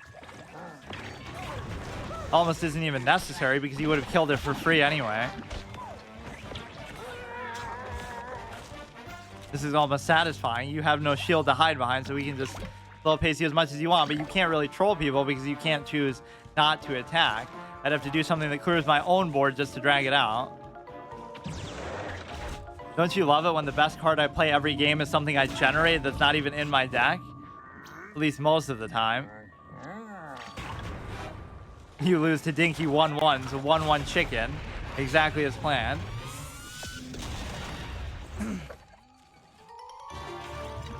Okay, 15. Yeah, that's kind of annoying to try to farm up for that. The best way to do it would just be to have the gems for it. Oh, come on. Yeah, the final boss, and then we'll get a pack.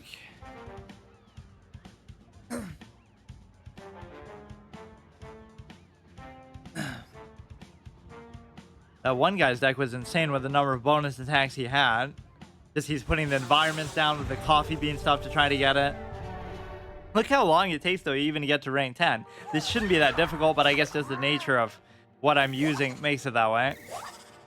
So 1, 2, 3 would be okay curve. Final boss, a rank 2 Solar Flare, who just made their account and probably hacked in a better collection than I'll ever have. People say it like it's so easy to do that.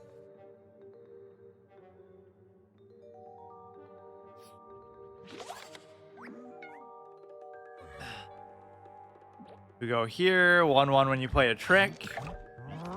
Yeah, immediately I could say that's not really my playstyle to play a bunch of tricks, or even when I play against them, I try to prevent them from doing stuff. Like, that would be my at least dream come true of just play untrickable, play stuff that prevents tricks. So that's part of the reason why that's even better too. It's like the best case scenario in every sense of what suits me. Because yeah, people say that 1-3 thing is good too, but it's not really exciting or fun, or you know, it's just okay value. But like, there are some boring cards, like the Black Eyed Pea is a perfect example. It's a good value card, I can respect it, but there's nothing like fun or exciting about it. It's just there, static value. It'd be like a card you would draft for all the time. But yeah, like even this one, like the one cost 2-1, like it doesn't jump out at you, but I'm sure it's apparently top tier. Just get off to a good early game start. Wait, why do I get 2? When revealed environment, can't do anything about that, is best. Well, I'd love to get 2 for 100, but I don't think I can. Right? Don't I only have 100? Or did I get some other daily quest that I didn't see?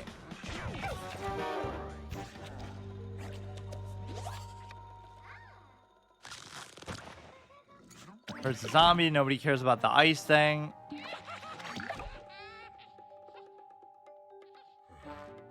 Now you're just joking. Why? What? I didn't see it. I only have 100 gems.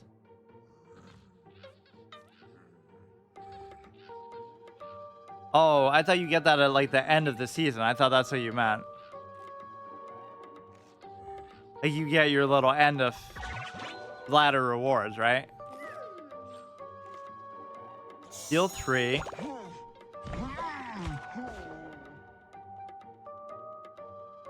Which were kind of underwhelming. I think if you get to rank 50, you only get like a couple hundred, or it's not like super crazy.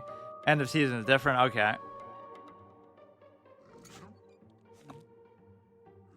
Whatever I can buy, I'll buy, obviously. Yeah, I wasted 50 gems on the Beta-Carrotina thing, but it did give you... It ends up giving you 3 extra cards, and I think some people were telling me not to do it. But just to try it. It's not even like I wanted that particular hero, but just any hero would be good.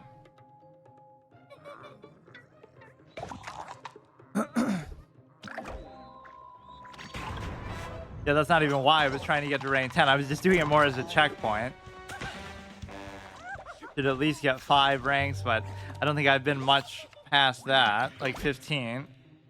Okay, this is good. You could do the Space Cadet thing too. Do double bonus attack with 4 cost guy. I guess I could just kind of do everything, yeah. Move a zombie gets +1.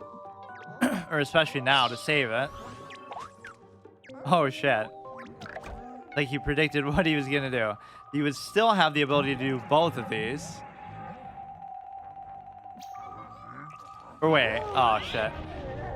I almost wanted to do it to kill those, but whatever, just farm out his block meter. That almost seems like maybe too greedy, but we do at least save it too. Move a zombie +1. Yeah, this guy's kind of out of place in this deck. Like, it just doesn't feel right without the ooze or some other benefit that you get from it. Which that might be the only synergy with it I've really seen stand out. Yeah, Yeah, so he's very low. He doesn't have a great hand. It's a great card, but maybe not the right time to get it.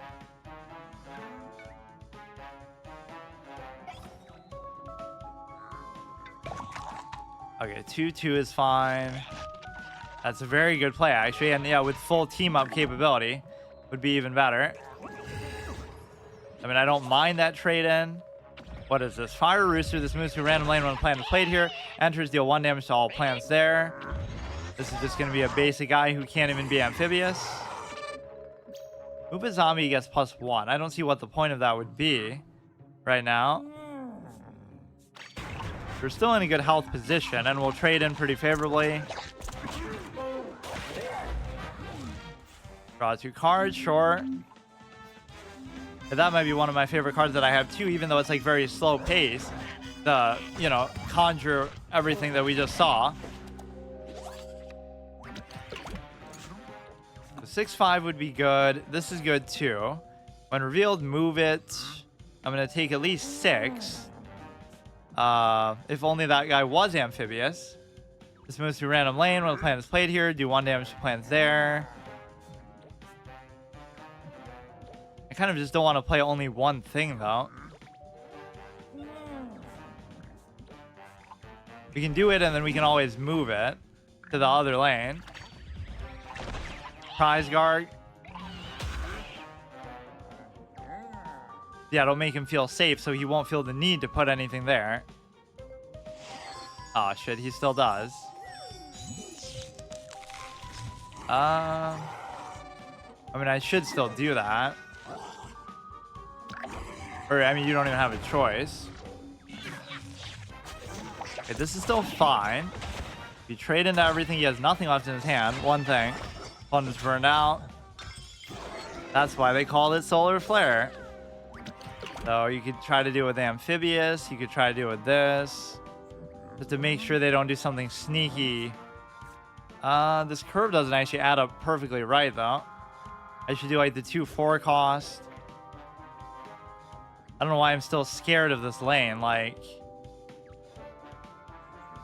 +2/+2, it'll have 4. I should just go for this, but I don't want to only play one thing, though. It makes no sense. Baller Strider kills. Assuming they don't have an answer for it, though. Which they probably don't.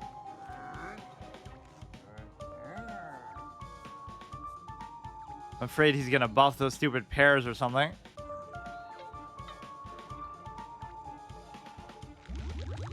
Card of Turn, one of my favorite cards, but not very good. Or he is going to still do 4.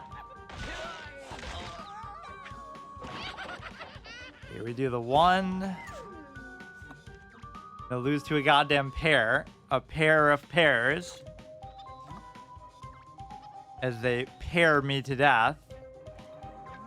It works in many capacities. Okay, this is still fine. Surely he won't top deck anything for this. OP Swabby, and he's gonna get a stupid thing too. So now I should be able to do, like, let's say... And I'm kind of paranoid about the thing there. He'll die to... Or no, he won't even die to it, so I should put something that can block this pretty well. It shouldn't really matter what I do, like, just...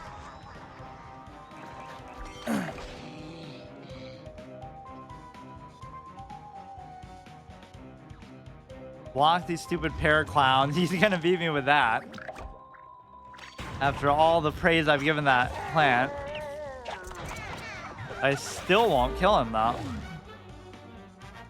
This guy is cheating death more than me in my hardcore WoW play. Look at this. But I just have too many good cards. As long as he can't get any sneak damage in. Okay, now finally this guy should go in for the kill. Come on, just don't have like a stupid berry blast or something for my face. That's not gonna matter. Some of these come down to the wire in such an epic way, though. Because yeah, that's something you maybe don't feel in more control or higher value decks, or you kind of do too. Because they're both so evenly matched that you'll both still kind of burn out despite having good value in cycling, but you might win with some crazy combo or loop. Whereas in the context of these, you'll burn out and it'll really come down to the last The very last thing. All right, so we get 100 just from getting... I don't really remember this, but... Get the 15 and 100. Okay. Nice, so we get the 200. I would have even had 300 if we got the 100 quest. Like what? I just want to see it in 14 minutes if that's even going to happen. So we still stay alive with super brains, but like a mix-up on that condition could be that you don't get... yeah, we could get a solar flare pack. A mix-up on that could be the fact that if you lose with everybody during an episode, you just have to end the series right there. That would almost have been more fitting with how punishing some of my multiplayer series are. I wasn't expecting to do it like this long. That's all stuff I have. Nothing super crazy, but some of these are... What the fuck? Oh, shit, dude. Something's going on. 2 in a row. Not just 2 episodes in a row, but 2 packs in a row. I don't even care whether it's that good or not. I guess +1/+1 when you play a plant. Pretty good effect, sure. Still prefer the higher cost ones, but that is super unlikely. I'd still prefer a hero, though. When you play a PvP, it gets +2/+2. Damn, bro. Let's get a 3rd one in a row. Wait, why did that go away? Why does this page suddenly seem smaller than it normally is? Like you get the bonus. If the class appears there, then you got the card of that rarity. Yeah, let's make it 3 for 3. Okay, maybe not.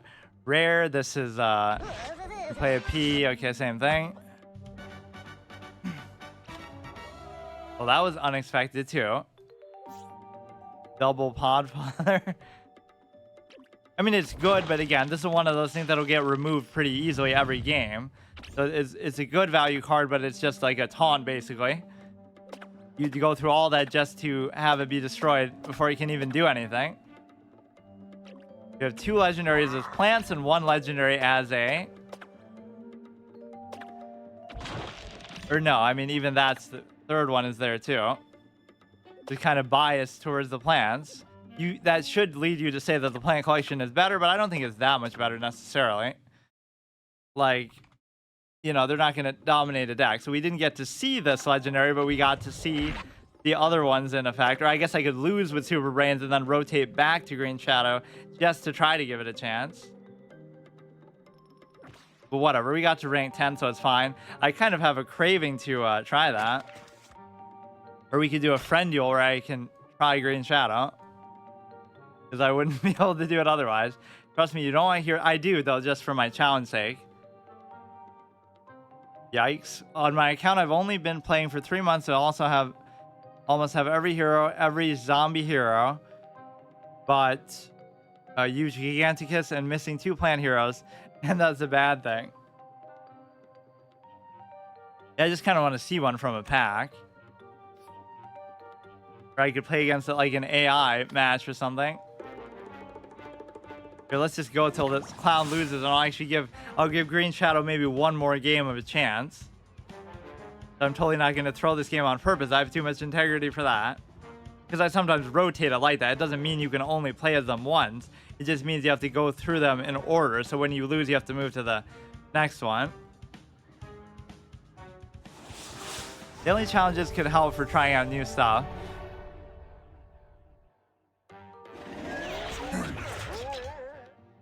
Okay, this is good. I mean, even if I win, it's not like a bad thing. I really never had a chance to play it, though. The game that I had it, I think I lost before I even got... Or no. I had a chance, but then I won, and I was afraid that I might lose if I waited too long for it. Okay, see you later. Yeah, thanks.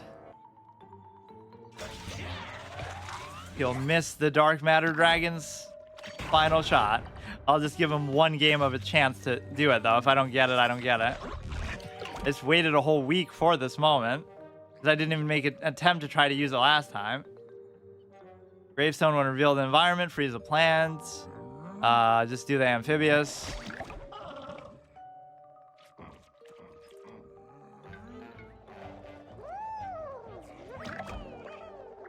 Okay, that's fine. Now we gotta go You can use the deadly on the walnut, would probably be a decent value proposition. Do one amphibious attacks both lanes next door instead of this lane. Kind of a weird effect.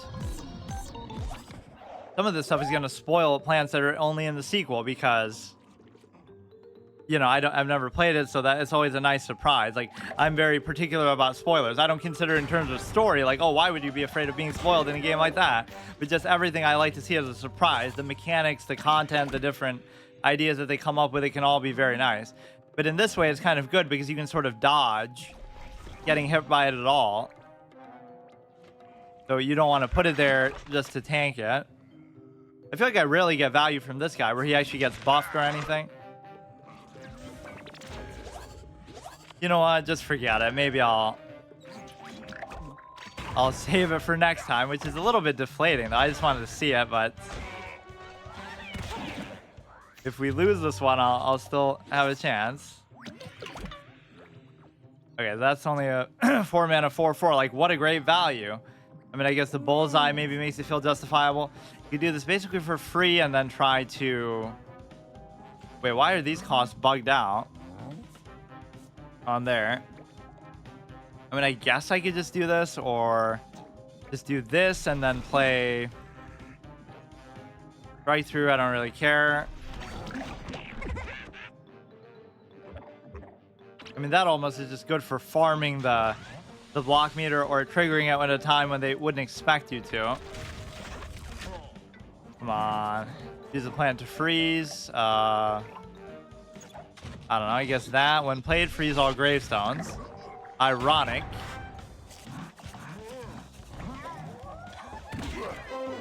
Okay, we at least finish off the guy eventually. I mean, we're not really doing too well. In fact, we're almost about to die from that. You could maybe do this and then 3. We won't be able to play anything on the walnut slot. Get the mana back, and then you could play something again, but I won't have anything to even play. That environment is so goddamn annoying because unless you are going to counter it with your own, you don't really have an answer for it. Right? Nothing I summon is going to be strong enough to survive that, or even if I do, it doesn't really feel worth it. Or we're going to lose the Star Sword of all things. This is move a zombie, does a bonus attack. I mean, for deadly purposes, that could be pretty good.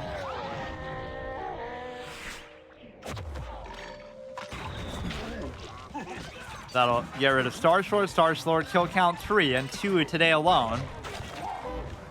Or no, didn't I kill 2 today already in the same game? Okay, we finally get rid of that clown, but he did very good work in the meantime. Holy shit. Now we just have to tank pretty hard. Don't try to go for the greedy walrus play. Although he only has 1 attacker there, so I guess I don't mind. We will go for the greedy walrus play against my own advice. We'll go like that. He has few too many cards. I mean, I'm not trying to lose on purpose, clearly, just to be able to play that. And we'll get another legendary to look forward to as well playing. But again, that effect doesn't excite me that much. Like, oh, he gets buffed every time you summon something. Like, that's a great effect, but sometimes the best value cards aren't the most interesting ones, at least.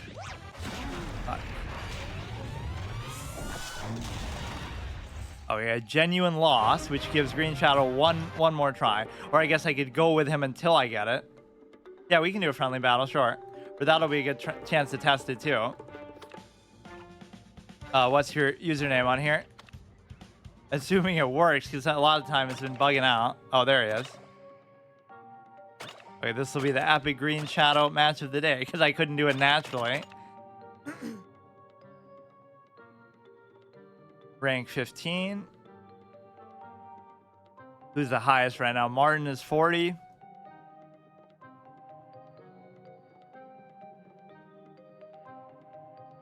Who is it that's normally 50? I can't remember. Is it? I think Fox has been 50. Somebody's like always around there.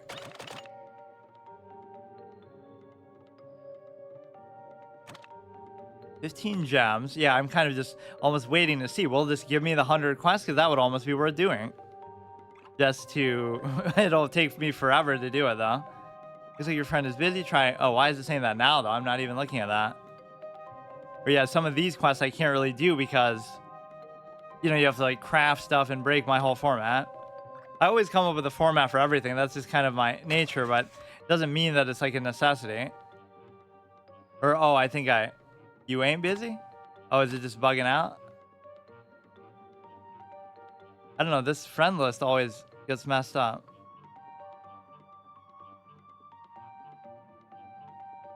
Wait, what happened?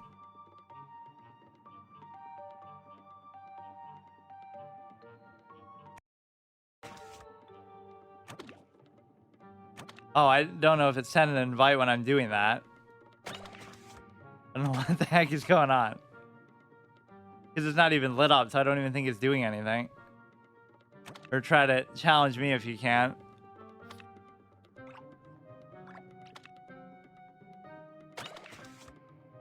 Offline 10.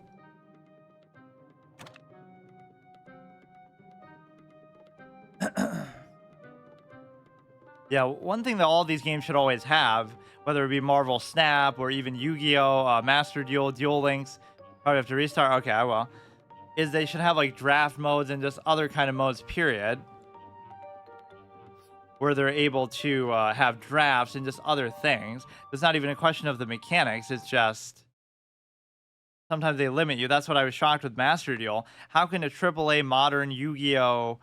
Title like that be so unfun to play? Because, oh, maybe I just hate synchro and I hate some of the new meta and mechanics. But they shouldn't force you to use those, even if that is my preference.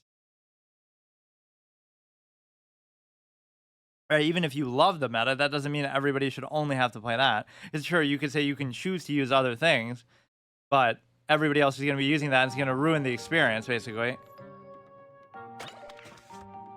In collection. Okay, here we go. Give Green Shadow the one and only chance of his lifetime. This is sort of subverting my whole thing, but... Or yeah, he'll even be able to have that one too.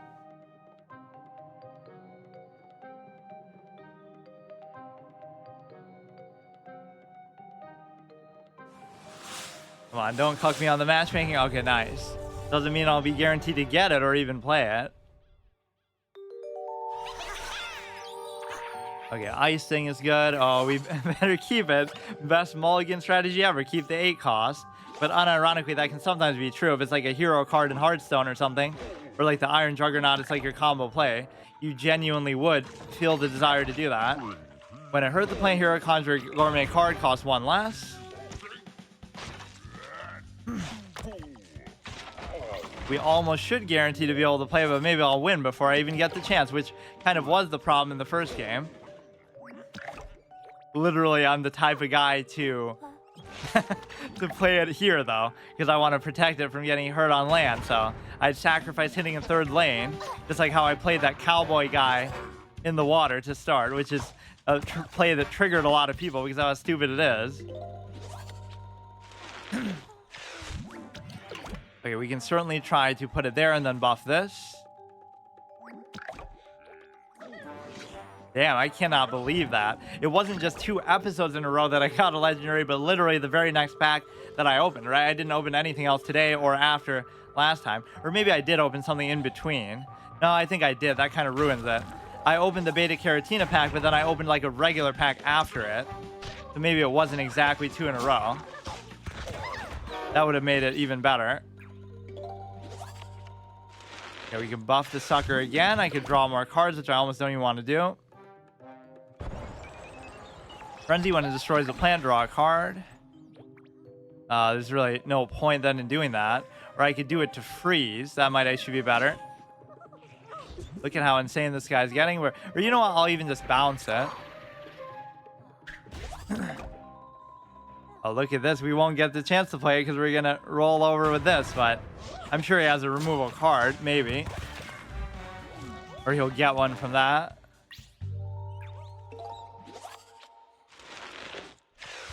Yeah, force him to use the removal on this, so then we'll have the Dark Matter Dragon. Very cool effect. When destroyed, gain Vengeful Cyborg. Hunt. Go like this. Trying to plan that as 4 or more.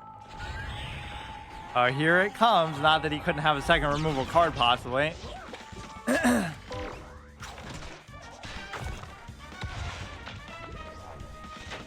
that guy has some of the sickest animations, too. Speaking of sexy animations, like from that one flower.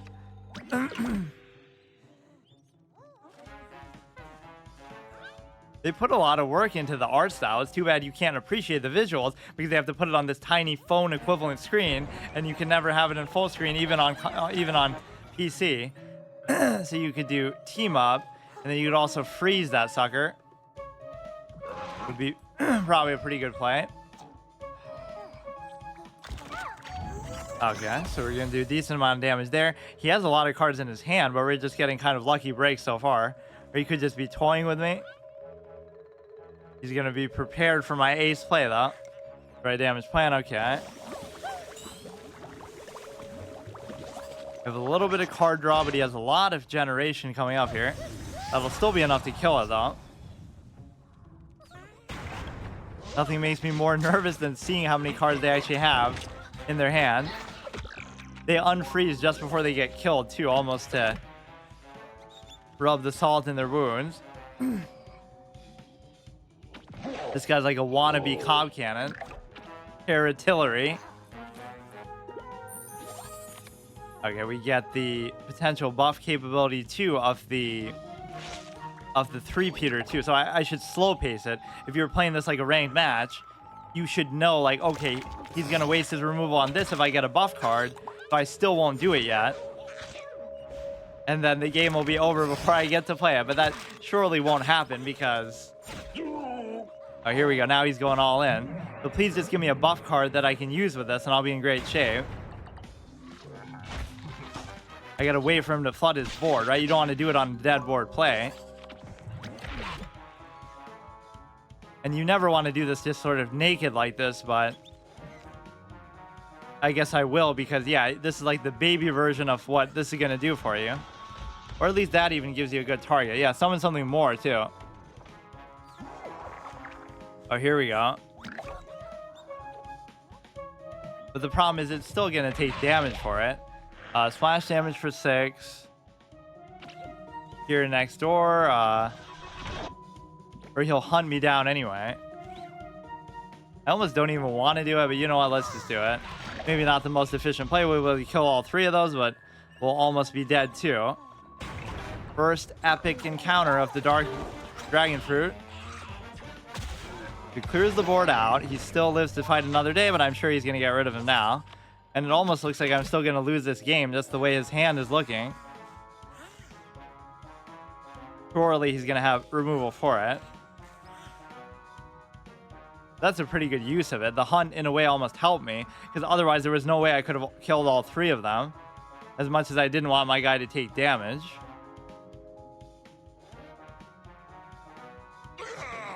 Six, costs 1 less. Okay, dude. Give it a buff. I don't want to actually use that, as much as I like this guy. I want to give it, and that's a fixed amount too, right? That's not based on his attack value. It'll just be that no matter what. We could bounce this one dude. Go ahead and buff this. Bounce that. And then he still has to worry about the Dark Matter Dragon Fruit, but this will hit him for 9.